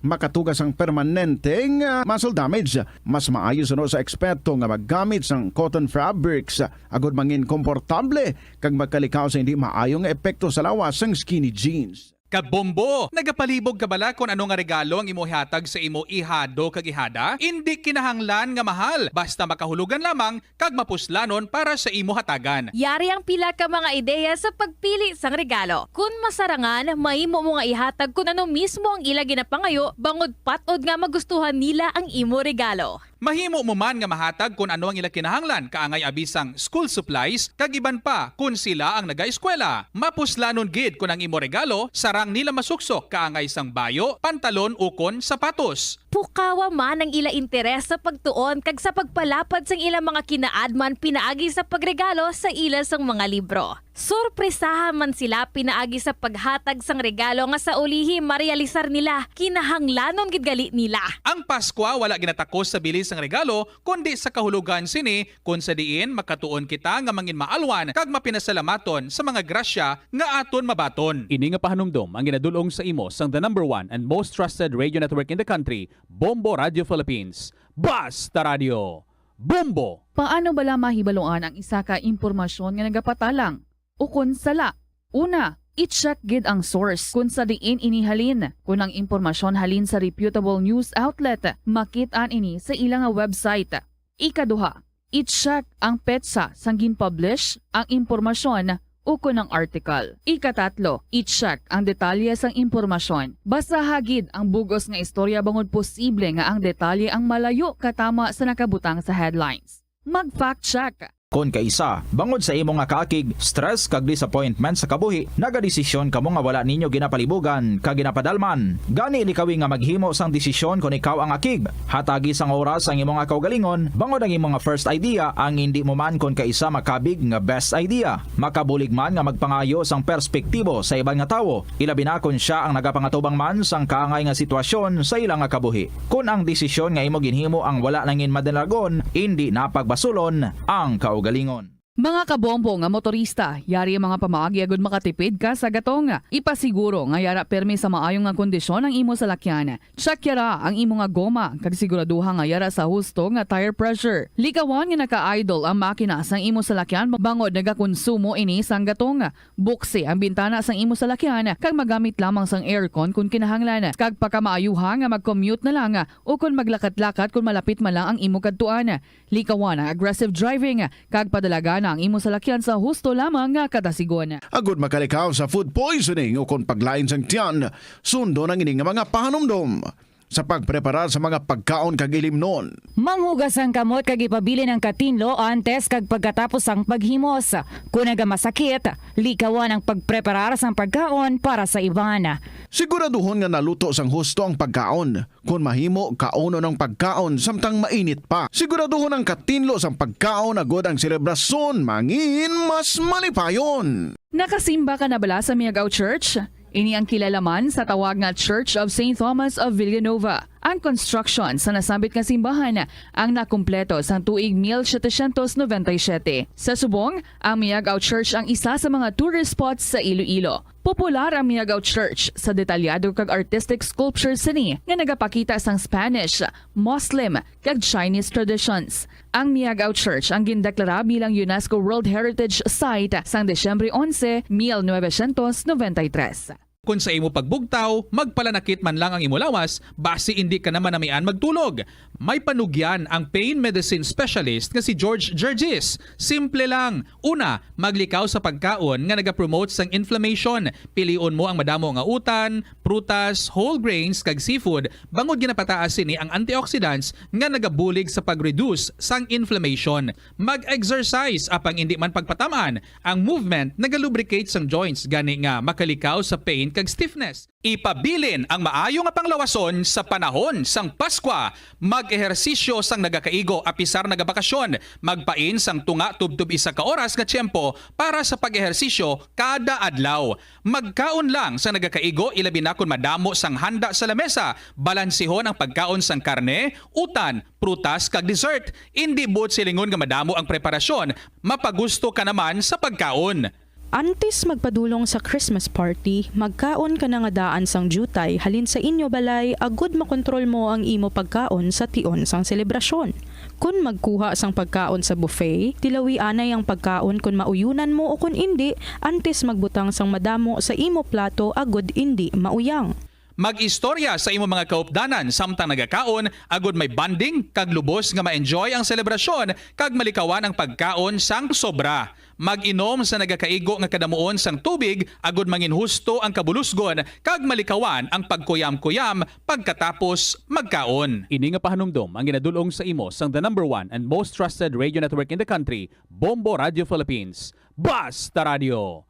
Bombo! Ang cyberbullying among paggamit sang offensive kag masakit nga mga tinaga online na ukon pinaagi sa text. Ang bullying ang nagatuga sang kasubok kag depresyon sa biktima. Magluwas ni, magabatyag siya sang kaakig, pagkadula sang interes sa mga butang nga iya naluyagan kung ikaw ang ginbully. Una nga tika nga imo himuon, amo nga magpangayo sang bulig sa tawo nga imo masaligan. Paano ka bala makabulig nga mauntat na ang bullying? Simple lang, don't be a bully. Hindi mag-post online nga makahatag sang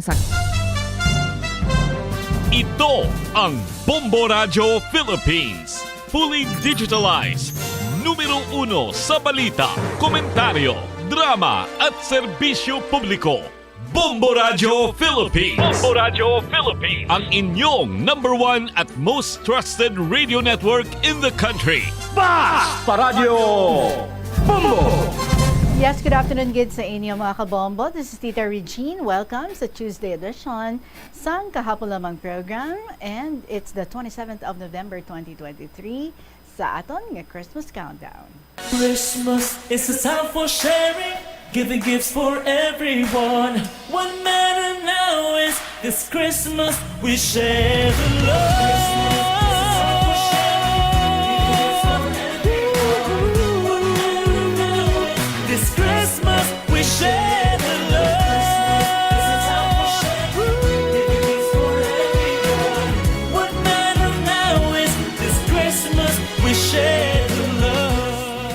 Mga kabombo, 27 days to go before Christmas. Again, ini si Tita Regine. Welcoming you sa kahapon lamang program. Dali na lang gid ang Christmas. 27 dias na lang. And ang mga nabili nga inadlaw para sa bulan sa Nobyembre, Bibuas 28, 29, 30. 3 days na lang. And then December na. Pwede naka-start sa celebration no, sang Pasko. Anyway, this afternoon, sa ating pag-updanay liwat, syempre, ari na naman ang ating mga very interesting mga stories. Kaya akong ginapasalamatan ang ating mga letter senders. Thank you so much sa inyong mga istorya diri nga mo gahatag sa amsong energy every afternoon as we gather together diri sa kahapon lamang program. So thank you very much gid sa inyo tanan and sa iban pa dira nga may interest man, may luyag man mag-share sa ilang mga istorya. Paki-email nyo lang sa bombo_iloilo@bomboradio.info or pwede gid nga isulaton and then ipadala sa kahapon lamang program DOAFM Bombo Radio Iloilo, Sky City Tower, Mapa Street, Iloilo City. I welcome you now with this song coming from Princess Palace, Taken as a Crush. Good afternoon.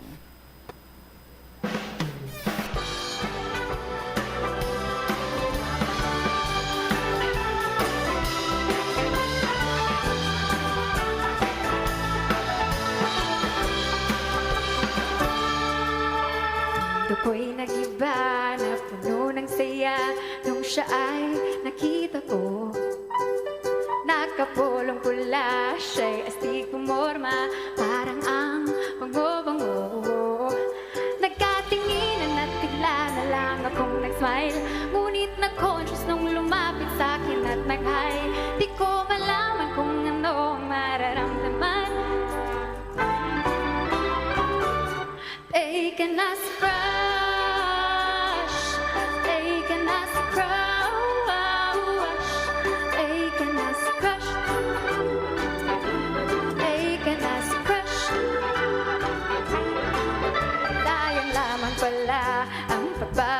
ganda. Hair ko ay pinansya pawa.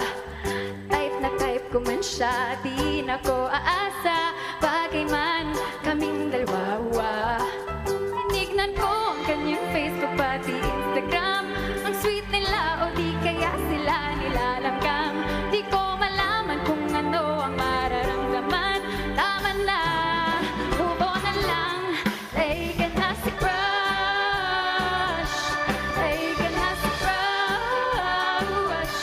Take na si crush. Take na si crush.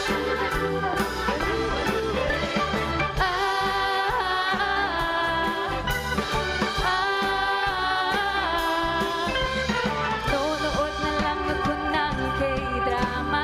Sasali sa mga fun run at Zumba. Kakain ng fries, ice cream at pasta. Gagawin lahat para di siya maalala. Magsisipline at mag-e-enjoy sa bura. Sasayaw at kakanta. Gagawa pa ng tula.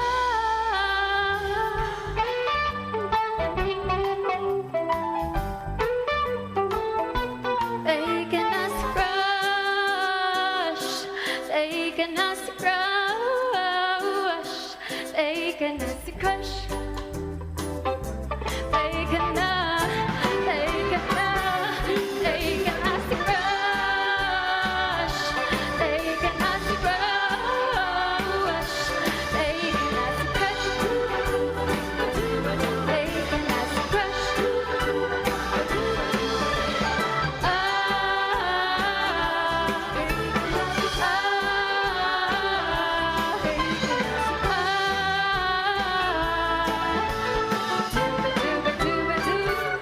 Take na si crush. Take na si crush. Take na si crush. Sige lang, crush pa mo lang na, no? Damo pa daid. Ban nga pwede nga makrush ton.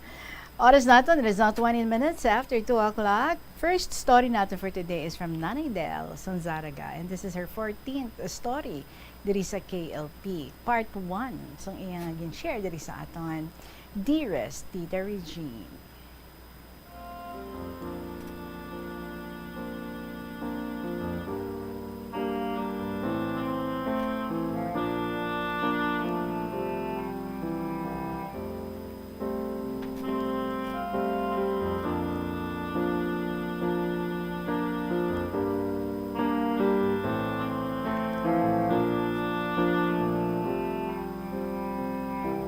To the staff of Bombo Radio, avid listeners, faithful contributors, beautiful and bountiful day to all. In the Reg, dearest, my 14th story is Tungod sa Katalaw, Palpak ang Nadangtan. Inday, to start with, year 1951. Year 1951, 4th year ako sa Iloilo High School sa La Paz, Iloilo City. Nagalapta pa ang mga building sini. Ang Nipa Building makita sa tabok sang main road. Now stands the West Visayas Cultural Center. Sang una, diri kami sa Nipa Building. Diri kami nag-hold sang among nga PE, Physical Education subject. Nagadinalagan kami agud hindi ma-late sa pag-fall in line. Si ma'am, mabuot, pero very strict about attendance and time. Our PE time is 1 o'clock in the afternoon. In the Reg, ang ginahimo ko, 12:30 pa lang, ara na ako. Pag strike 1 o'clock, dayon ko singgit, please, our class fall in. Nagakakibot si ma'am nga unhan ko pa siya abot. One time, inday practicum namon. So dito ang venue sa open field in front of grandstand, sa likod sang main building, near the railway. Kay practicum, lukso, girls low hurdle, do mga athletes kuno abi. Pagkabati ko, inday way na ako na yuhum-yuhum, sa huna-huna ko, tapos na ako sini. Nag-abot ang wala ni Del ginapaabot nga Waterloo. Plastar ang tanan sa open field, may isa ka girls low hurdle in front.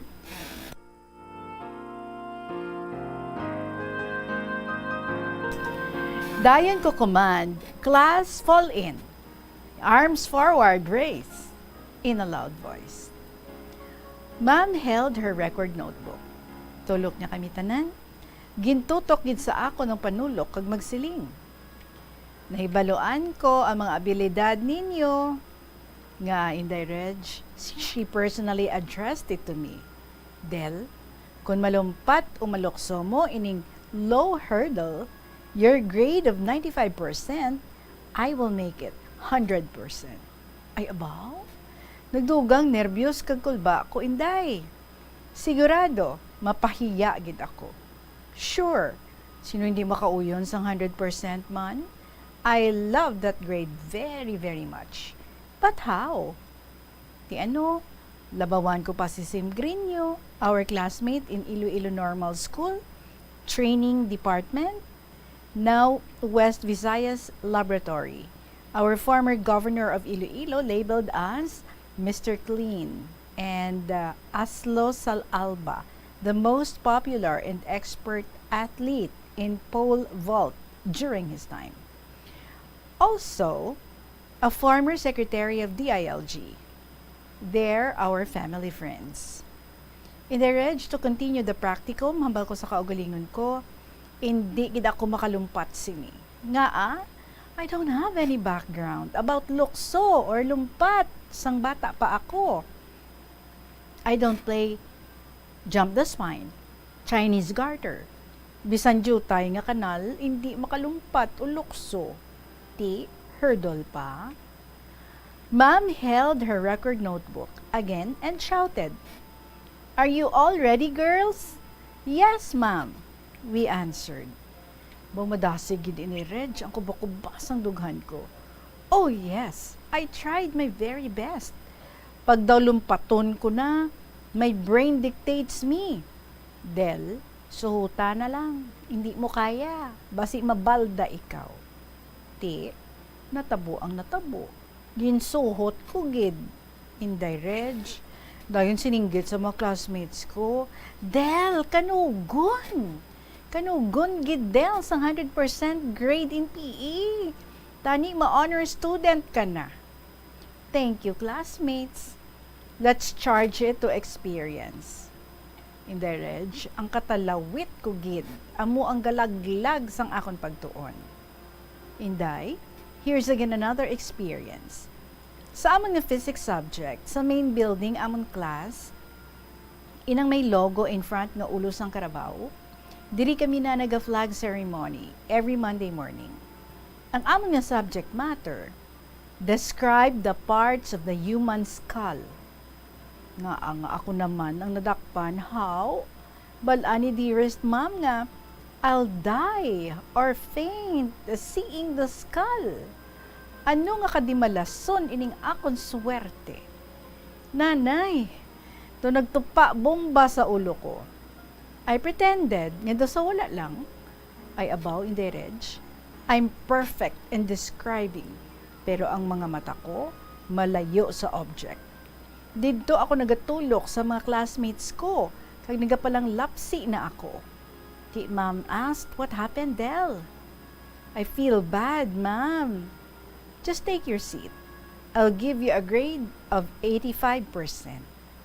Thank you, ma'am. In the reg, dali ako sinimag masakit. Always hadlock, always cool ba?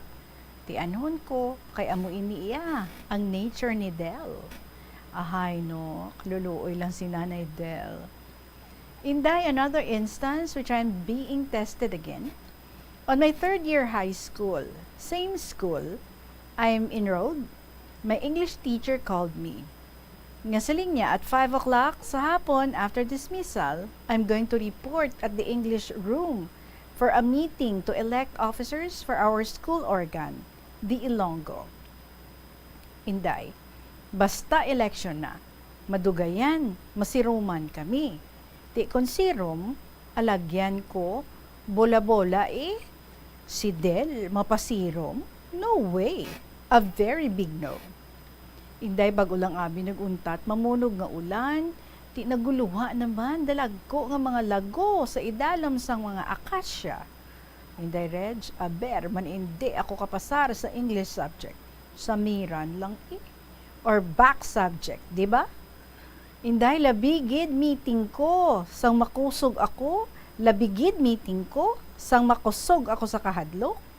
Inday, lain pa matsyag ko. Pagkabati ni Dear Tatay, hambal niya, ano man? Amo ina ka-obedient daughter and the diligent one. What happened? Hindi magkahadlok. Sugaton ko ikaw sa bola-bola. Inday, very sensitive ako and I cried. Del, sige ha, pagkatalaw mo. Tani, bag-o naman bayo mo. Kay balan mo, Inday, pag there's good performance or good achievement in school, for sure, no dress gid bag-o gid nga bayo. Pagka following day, wow, I have Inday a surprise from Dear Tatay. A new dress and a new pair of shoes. So I am so inspired and felt confident. Inday, Reg, I promised myself not to be afraid na. Mag-isig-isog na si Del. Lord, please help me. Inday, Reg, may I share? Please share love to everyone. Thanks, Nanay Del.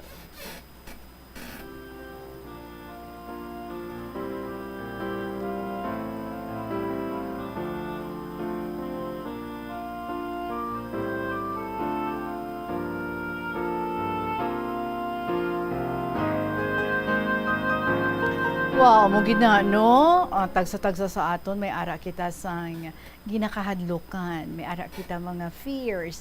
And sometimes, our heart says, go, pero ang mind ta nagahambal, no. Sinupilion mo damo mga kapalpakan, no? Pero sige lang, amugid ina iya.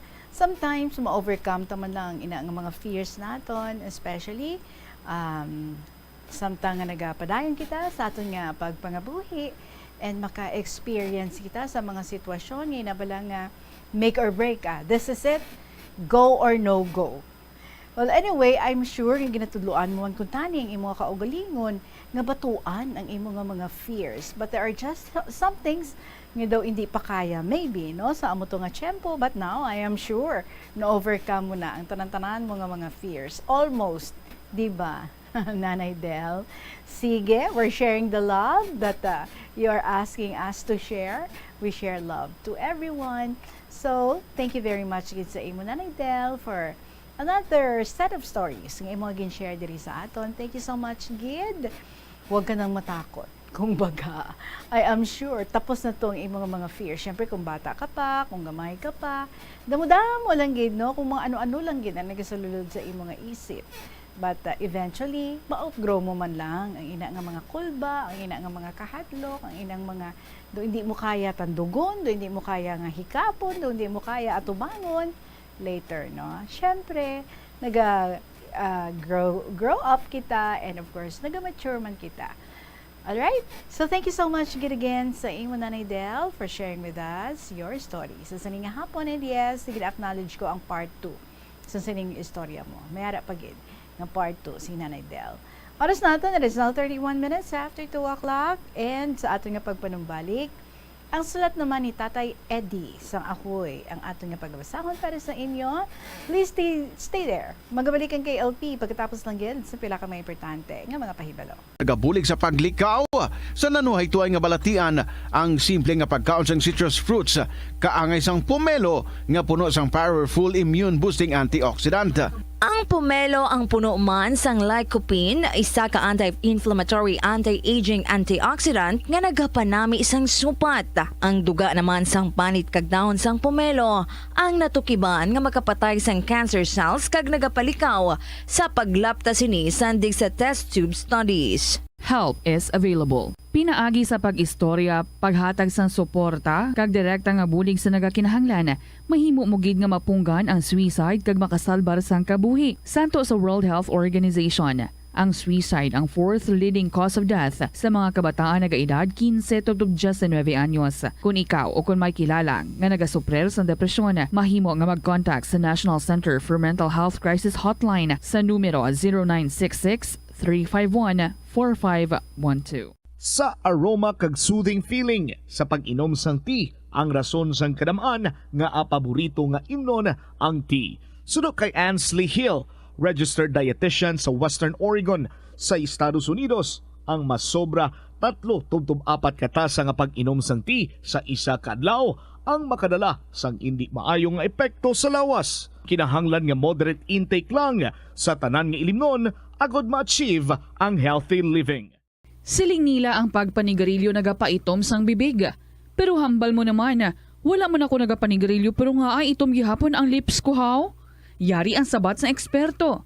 Suno kay Dr. Jean Marquez, isa ka dermatologist, ang dark lips mahimo nga tugas ang maisog nga habon nga ginagamit sa guya. Nagpanugyan ang doktor nga magamit sang mild soap kag lip balm nga may moisturizer kag sunscreen. Agod protektahan ang bibig kag malikawan ang discoloration. Sa panahon sang Pasko, wala toong ginahiwat nga mga Christmas parties. Gani mga kabombo, agud lubos naton ma-enjoy ang selebrasyon. Kag mapalayo sa disgrasya, dapat kita nga mangin mahinalungon. Kung ikaw nag-organize ng Christmas party, ipa siguro nga hilway sa disgrasya ang venue sang selebrasyon. Ipa siguro man nga naluto sang maayo, matino kag preska ang ginapreparar nga mga pagkaon kag ibutang sa lugar nga malayo sa posible kontaminasyon. Kung may mga pahampang, likawan na mga pahampang nga nagagamit sang makahulubog nga ilimnon ukon mga pagay nga matalom kag mahimo makapilas. Hindi magpatama sang pag-inom sa makahulubog nga ilimnon. Kung ang inyo grupo may kaugalingon nga salakyan, pasiguruhon nga hindi makainom ang nagamaneho sini. Sa pagprepara sang pagkaon, likawan ang madamo nga pagkaon o kon pulutan nga maalat nga nagapadugang sang kauhaw kag nagaganyat sa iban nga mag-inom pa sang mas madamo. Magprepara man sa mga ilimnon nga hindi makahulubog para sa iban nga wala nagainom. Hindi magserbe sa makahulubog nga ilimnon sa mga kabataan o kon minor de edad. Kung may mga kaupdanan kamo nga nasobrahan sa inom, buligan ini nga makapauli sang matawhay. Kung ikaw ang host sang selebrasyon, hindi magpahubog kag siguruhon nga mabantayan sang maayo ang mga nagatambong. Ini nga pahanumdom ang ginadulong sa imo sang the #1 and most trusted radio network in the country, Bombo Radio Philippines. Basta Radio! Bombo! Kabombo! Subong nga naghalog na ang restrictions, madamo na nga mga physical activities ang ginabalik, ilabi na mga sports events. Apang maghalong lang ha, bangod kun ka isa, hindi malikawan nga may injury gid nga maangkon. Suno kay Michael Vincent Kayanan, physical therapist, ang ice ang mahimo nga ma-apply sa bahin sang lawas nga masakit sa sulod sang duha ka adlaw. Ang masakit nga bahin sang lawas kaangay sang tiil o kun kamot, ang ihulom sa ice o kun direkta nga butangan sang ice. Pagkatapos sang duha ka adlaw, ang injury ang mahimo na nga mabutangan sang mainit naman nga tubig. Ang sesame o kuno nga ang isa ka tanom nga ginapadamo para sa oil sa iyang liso kining manggaranan sa protein, vitamins, minerals kag antioxidants. Sino kay consultant nutritionist Dr. Rupali Duta, ang sesame seeds ang nagapanabo sang cholesterol bagod nagakontain ni sang phytosterols nga ginapatihan man nga naga-enhance sang immune response kag nagapanabo sang risgo sang pila ka cancer. Ang oil sa sesame seeds ang nagakakasman sang bacteria nga nagatugas sang plaque sa ngipon. Nagabato man ini sa type 2 diabetes. Ang Iloilo River Esplanade ang lugar nga para sa inyo. Ini ang favorite spot sang mga Ilonggos sa pag-ehersisyo kag paglantaw sang sunset. Madamo man sa mga local cafes kag restaurants nga malapit sa Iloilo River Esplanade nga makasatisfy gid sang imo nga kagutom. Ang Iloilo River Esplanade ang nakadaog na sa madamo nga mga awards, lakip na diri ang 2017 Gantimpala Excellence Award. Nabaton man sini ang haligi ng Dangal Award para sa Landscape Architecture category sang 2018 National Commission for Culture and the Arts o kon NCCA haligi ng Dangal Award. Yari ang masunod nga mga energy safety tips agud mangin safe ang tanan. Sa tion sang bagyo, kung may anunsyo na nga storm warning, mag-charge na sa mga cellphone, emergency light kag iban pa nga mga device bangod mahimo nga madula ang kuryente. Likawan ang paggamit sa mga appliances kung may bagyo. Sa pagpamati sang balita, mas maayo nga magamit sang battery nga radio. Kung ginalauman ang pagbaha sa inyong nga lugar, mas maayo nga i-off gilayon ang main switch kag circuit breaker. Agud malikawan ang disgrasya kag pagkaguba sini. Pila ng imo edad? May savings ka na bala? Ang iban sa aton nagakabudlayan magkinot o kung mag-save sang kwarta. Apang paano bala iniumpisahan? I-separate ang wants kag needs. Pamangkuton ang kaugalingon kung bala kinahanglanon gid ang imo nga baklon. Kung ginakulang ka na sang kwarta, hindi ini dapat pagastuhon sa butang nga hindi man lang importante. Kung hindi ka gid makakinot, mas maayo nga buhinan mo ang imo expenses. Mag-set sang goal. Umpisahi ang pagpanumdum kung para sa diin o kung para sa ano ikaw nagakinot. Hindi lamang sa jeans o kung tugas ang katigulangon ang rason sa hair loss o kung pagkaunot sang buhok. Natukiban sang health expert sa South Korea nga ang hair loss ang tuga sang environmental factors. Sa bugos nga kalibutan, nagalabot sa 4.2 million ang nagakapatay bangod sa outdoor air pollution suno sa World Health Organization. Mas sobra 90% sang populasyon sa kalibutan ang nagaistar sa populated areas, sa diin ang heart attacks, aggravated asthma, irregular heartbeat kag poorer lung function ang pila lamang sa epekto sang air pollution. Ang Pasko panahon sang selebrasyon kag pagkinasadya, apang bangod sa kasakoon sa mga preparasyon sa okasyon, kung kaisa, makahatag manini sa aton sang kakapoy o kon stress. Yari ang mga pamagi agod mabulong ang stress sa tion sang Pasko. Magpamati sa Christmas songs. Sino walang hindi mabulong sa mga ambahanon sang Pasko?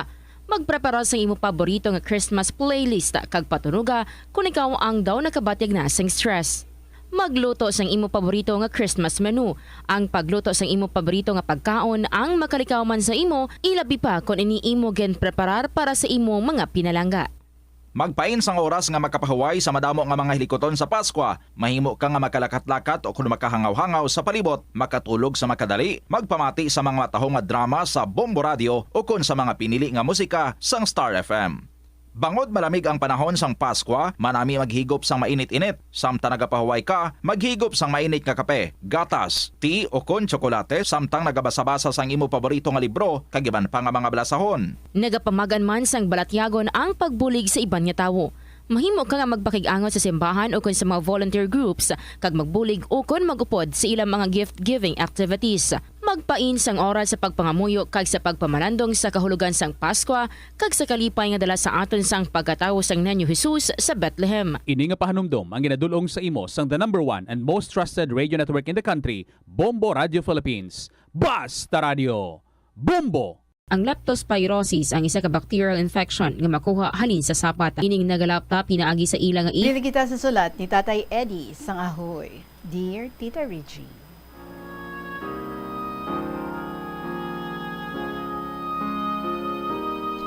Mayong hapon sa imo, subong man sa katapos sa Bombo Radyo, kag sa imo nga manugpalamati, kag nagapasakop sa sininga programa kahapon naman. Inday, sa laktod nga istorya, nag-eskwela ako sa Iloilo, second year. Disyembre. Inday tapos ang amon na Christmas party, nagpauli ako kay himugasa na ang ani sa amon. Pagabot ko sa balay, ginsilingan ako ni tatay. Eddie, kadtuan mo sa hapon ang paani ni Barcy sa ubos, kag imo partihon ang ila inani. Kay sa ibabaw, didto man ako mamarte. Inday kay baluka, ang ako na may inkargado sang tag-iya sang malapad nga duta sa amon barangay. Alas 4, nagkadto ako dito sa paani ni Barcy. Akon siya ginsilingan. Tay Barcy, ginsugo ako ni tatay diri, nga ako lang anay ang magparty sang imo paani. Sang ulihi inday, may nakita ako nga isa ka dalaga, matahong, kag maputi. Natabuan nga si Nay Charing, nag-ani man didto. Sugin pamangkot ko si Nay Charing, kung sino inang dalaga, nga gwapahon. Ang sabat niya, hinablos ko ina siya, si Lilia Guaza. Silin ko kay Nay Charing, kursunada ko gid ang imo hinablos, Nay Charing. Sa Lunes, mapaani man kami. Ani ikaw, kagdalon mo ang imo hinablos. Pagka Lunes, nag-abot sila sa pag-ani. Siling ko kay Lilia, Ning, duet kita karon. Nagtango man lang. Sandito na kami sa Alanyan. Siling ko sa iya, Ning, didto kita sa pihak nga kahon para matawhay ang aton pag-ani. Sang dugay ng amon anis, sang ulihi Inday Regine, ginambal ko siya nga kung pwede niya ako mabuligan sang iya paryente nga akong ginahigugma. Sinoy na siya? Siling ni Lilia. Basta buluigan mo gid ako. Ang sabat ko, huuning ang paryente mo nga ina, ginahigugma ko gid nga tudok sa akon nga tagipusoon. Walay liwan kundi ikaw. Inday, sang pagkabati niya sang ikaw, gulpi siya nagpungko sa kahon, dugay lang ang iya nga pagduhungan. Sang ulihi, siling ko sa iya, ambot kung ginahigugma man ako sang imo paryente. Wala siya magsabat. Sang ulihi, siling niya sa akon, Doropi na da, maani na kita. Hasta mahapon ang amon nga ani, way lang nagahambalanay, basta nagatulukay lang. Pagpamartes ang hapon, ginbuta ko ang iya sako, kagkay na itsaring. Enero, nagbalik ako sa Iloilo sa pag-eskwela. Pero inday, hindi na ako mahimos sa pagpanumdum sa iya.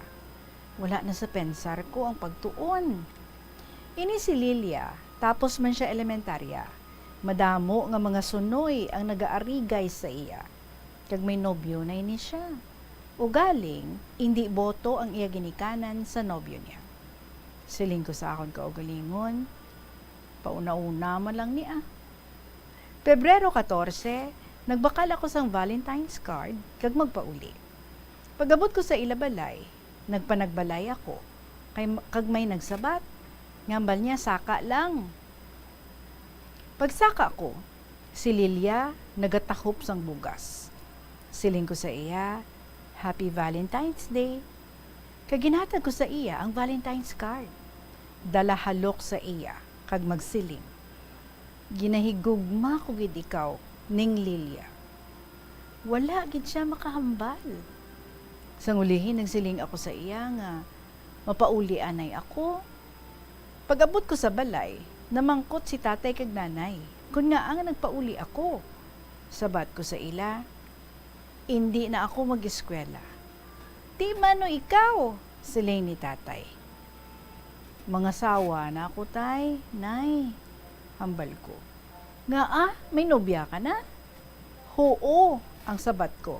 Si Lilia Guaza, dira sa baryo. Insigida, himos kami pa baryo. May dala nga mga manok para isumsuman sa tuba. Gindala namon ang barangay kapitan sa pagpamalayi. Inday, ginbaton ang amon pamalayi, kagintala na ang amon kasal. Naghambal ang tatay kag nanay ni Lilia. Ang amon balay, dumaguba na ini. Nagsabat ang akon amay, wala problema, aton ina ipakaayo ang inyo balay. Tapos ang amon pamalayi, dira na ako nagatiner sa kanday Lilia. Inday, ang akon nga obra, adlaw-adlaw, nagasalok ako sang tubig nga ilimnon didto sa suba sa may tarong. Tuwang-tuwang ko ang 2 ka galon, mga 2 ka kilometros kon lakton. Inday, nagpalista kami ni Lilia sa simbahan Katolika, bulan sang Marso. Ang amon kasal, Mayo 2, 1959. Ang akon edad, 19. Ang kay Lilia, 18. Inday, diri lang anay kutob, kag madamo gid nga salamat sa pagbasa mo sining akon na sulat. God bless and Merry Christmas. Sa gihapon, Tatay Eddie, Sangahoy.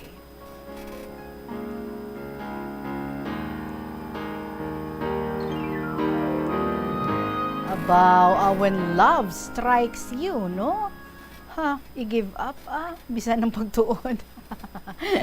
And imagine, 19 ka pa lang, tapos si Lilia, 18. Pero sa una, no, ang mga soltero, kagdalaga, sa sinagid man ng mga pang-idaro, naga-umpisa na nga magpanumdum sang pangabuhi. Kag hindi gid ka mo exempted nga duwa. Ikaw, no, baw, grabe. Kasupog, may nobyo, ang babae, pero sa gihapon, nakuha kay ti. Love na love mo gid siya katama. The first time that you saw her, doon na love at first sight. Kagid sa iya, no? Tatay Eddie, nga wala, naging siya nakakaskaka sa imo nga pensar. To the point, nagpuli kagid diri, nagpuli kagid sa inyo nga lugar. Kaya di gusto mo na lang niya, mga sawa ka na lang. Mayo man, no? Imo mga ginikanan, very supportive man. Ti ko na mo na luyag mo, sige, go. Anyway, pila kabilog ang produkto, tatay. Kabay, masugpunan mo ini, Ang imo nga gin-share diri sa aton. How did it go? Paano ang inyong pagpangabuhi? Kumusta man ang inyong relationship?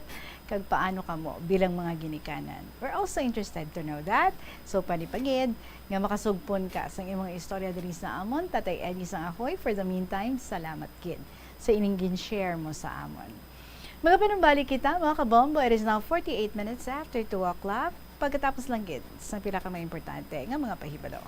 Ang Pasko, panahon man sa bakasyon para sa mga mag-abyan o kung magpamilya. Apang panahon man ini nga ginahingalitan sa mga kriminal kag mga bentahoso. Kung maglakat, siguruhon nga nakakandadong inyo balay agud hindi masulod sang makawata. Antes magbiyahe, ipatsekyer anay sa mekanikong imo sa lakyan agud masiguro nga maayong kondisyon sini. Magmaneho lang sang matawhay kag sa husto nga kada sigon agud malayo sa disgrasya sa dalanon. Planuhan nga daan ang pagmaneho kag ang mga ruta kag alternatibo nga ruta agud makalikaw sa huol sa trapiko kag madasig nga makalabot sa destinasyon.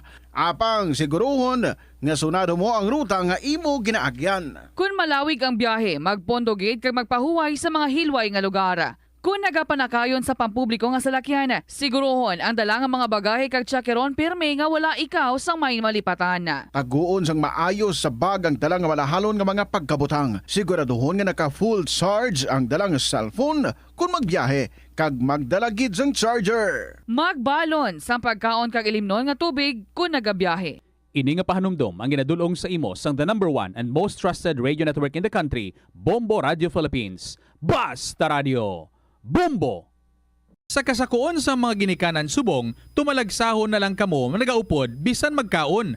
Apang bisan anuman kuntani nga kasakuon sang miyembro sang pamilya, hatagi gid sang oras nga kamo makaupdanay sa kalan-an o kun makalagaw kun wala sang trabaho. Kung nagaplano sa aktibidad agod nga maka-enjoy upod ang imong nga pamilya, tandaan nga ang focus nyo amo ang pag-spend sang inyo oras nga updanay kag wala dapat sang iban nga mga bagay nga ginapaminsar kaangay sang trabaho o kun homework. Money saving tips. Tipigi ang imo kinitaan, magtipid sang kwarta, magbukas ng savings account sa bangko, kag dira ipatago ang imo tinipon. Hindi magastos ang sobra sa imo ginakita. Unahon nga baklon ang imo mga kinahanglan, kag hindi ang gusto mo lamang nga baklon. Hindi magsulod sang madamo nga kwarta sa imo wallet agod hindi ka matentar nga maggasto. Maghimo sang weekly budget plan para sa pagkaon. Tipigi ang imo ikayong lawas agod makalikaw sa balatian kag sa dako nga kagastuhanan sa ospital. Molo Plaza ang central landmark sang Molo. Diri mo makita ang madamo nga mga iconic tourist spots sang syudad. Lakip na ang Molo Church kag Molo Mansion. Ang nasamit nga distrito ang birthplace sang Pansit Molo. Kilala man ang Molo Church o ang St. Anne Parish Church bilang feminist church. Bangod sa duwa ka mga raya sang Jesus ka mga female saints nga nakalinya sa tagsa kakilid sang altar. Sang tuig 1886, ginbisita ni Dr. Jose Rizal ang Molo Church bangod sa biblical painting sini kag nagserbe pa nga evacuation center sang World War II. Nagakaon ka man bala sang tofu, malasay ini pero matamis ang dalang benepisyo sini sa lawas. Sino kay Kerry Torrens, isa ka qualified nutritionist, ang tofu ang makabato sa obesity kag makabulig sa weight loss. Ang tofu ang mayara sang tuman ka manubo nga level sang cholesterol kag fat, gani maayo ini para sa epektibo nga weight loss. Ang tofu ang nakabulig man ikaw sa hair loss. Ang human hair ang ginabugusan sang protein, gani ang ini nga nutrient ang required agod mag-maintain sang hair health, volume kag quality. Ipabilin ang maayo nga panglawason sa panahon sang Pasko. Mag-ehersisyo sang nagakaigo apisar nagabakasyon. Magpain sang tunga tubtub isa ka oras nga tiyempo para sa pag-ehersisyo kada adlaw. Magkaon lang sang nagakaigo ilabi na kun madamo sang handa sa Kita diri sa KLP. Lola Amparing, kamusta ka na dira? Sige, mabasa kita sang sulat diri ni Lola Amparing, my dearest Tita Regine. Natapos ko lang ang sulat ko parte sa mga kaibigan. Sa madumduman ko ang pinakamatalik na kaibigan ni nanay. Sa nag-schooling pa lang ako sa high school. Alam mo tita, tama, gid ka mabinuligon, maalwan, kag matinahuron, bisan nga may kaya sa buhay. Tanan nga mga kabataan niya, professionals, may abogado, doktor, engineer, pharmacist, nurse, kag ang bunso, ang kurso niya, party sa dagat. Tama ka alam, kag naging valedictorian man sa high school. Tanan sila mga mabuot, kag mga obedient, magalang, ginasunod ang gusto sang ila mama. Palanggagid ako ni mama nila, kag ginapaentra ako sa tanan nga extracurricular activities sa school, nga iya tanan gastos. Titas ang pagmasakit niya sa hospital. Ginpatawag niya ang tanan nga mga kabataan niya, pati ako kag sinanay. Sa ngara na kami palibot sa iya kama, nagsiling siya. Si Amparing, kabigon nyo nga utod ninyo, palangga ko siya, kag kinahanglan, buligan, kag palanggaon man ninyo. Sabat sa mga anak niya, "Oo mama, don't you worry, tumano namon ang imo ginapangabay sa amon." Amo na gani tita, October 28, birthday sang bana ko, kag petsa man sang paglubong sang isa ka anak niya. Kag amo man nga petsa, pagkapatay sang isa ka best friend namon. Amo na gani tita, nga October 28, hindi ko gid malipatan. Memorable date. Lastly, here's my love, kisses and regards to you and everybody. Please kindly extend my love, regards and kisses to all my co-letter senders, maukod man tulad ko nga mga listeners, to you dear and family. Always, Lola Amparing. Ang poem entitled, Kaibigan. Ang kaibigan. Ang tunay na kaibigan ay pinanggalingan ng tunay na pag-ibig. Sa kalungkutan, kaligayahan at kasaganahan, laging handa. Ang kaibigan, kahit walang-wala, kung kinakaibigan, laging handa. Kaya mamahalin ang tunay na kaibigan. Ang taong mayabang at palasabi-sabi, hindi lahat ng sinasabi may katotohanan.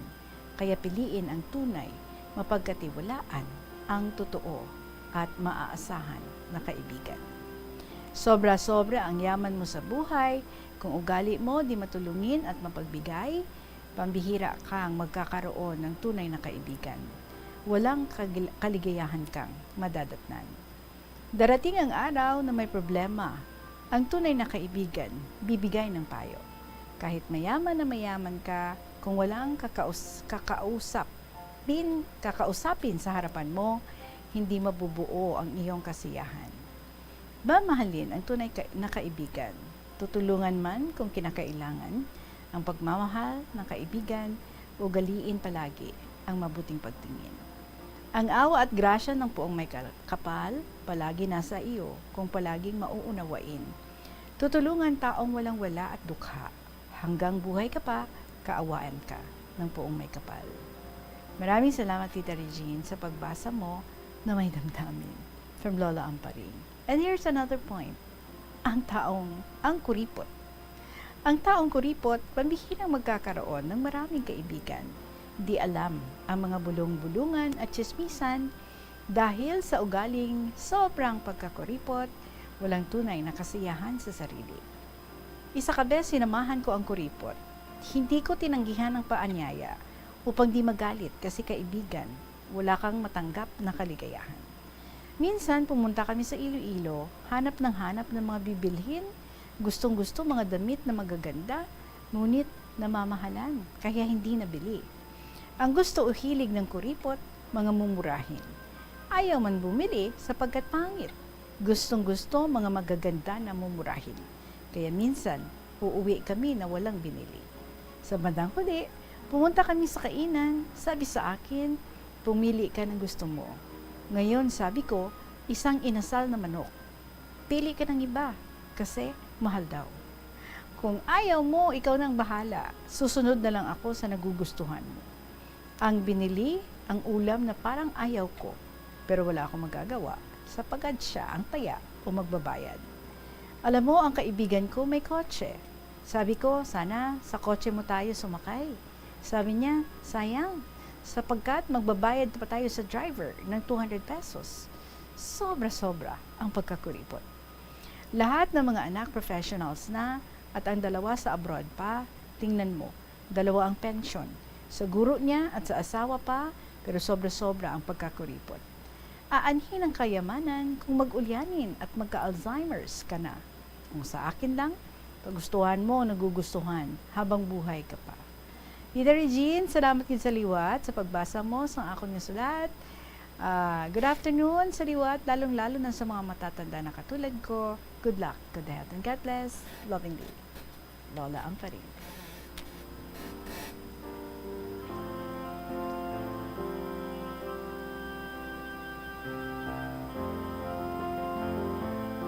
Lola pa rin, thank you so much, Gid, ha? Bawdo na inspire ka, Gid, sa pagsulat sa imo nga mga poems. Kumusta na ikaw, Dira? Kumusta na ang beauty mo? Ma-beauty pa rin. Salamat, Gid, sa imo, Lola Amparing, sa mga ginapang-share mo diri sa KLP. And pang-amat-amaton ta lang, ha? Ang imo nga ginapang padulong diri para nga mabasa naton diri sa KLP.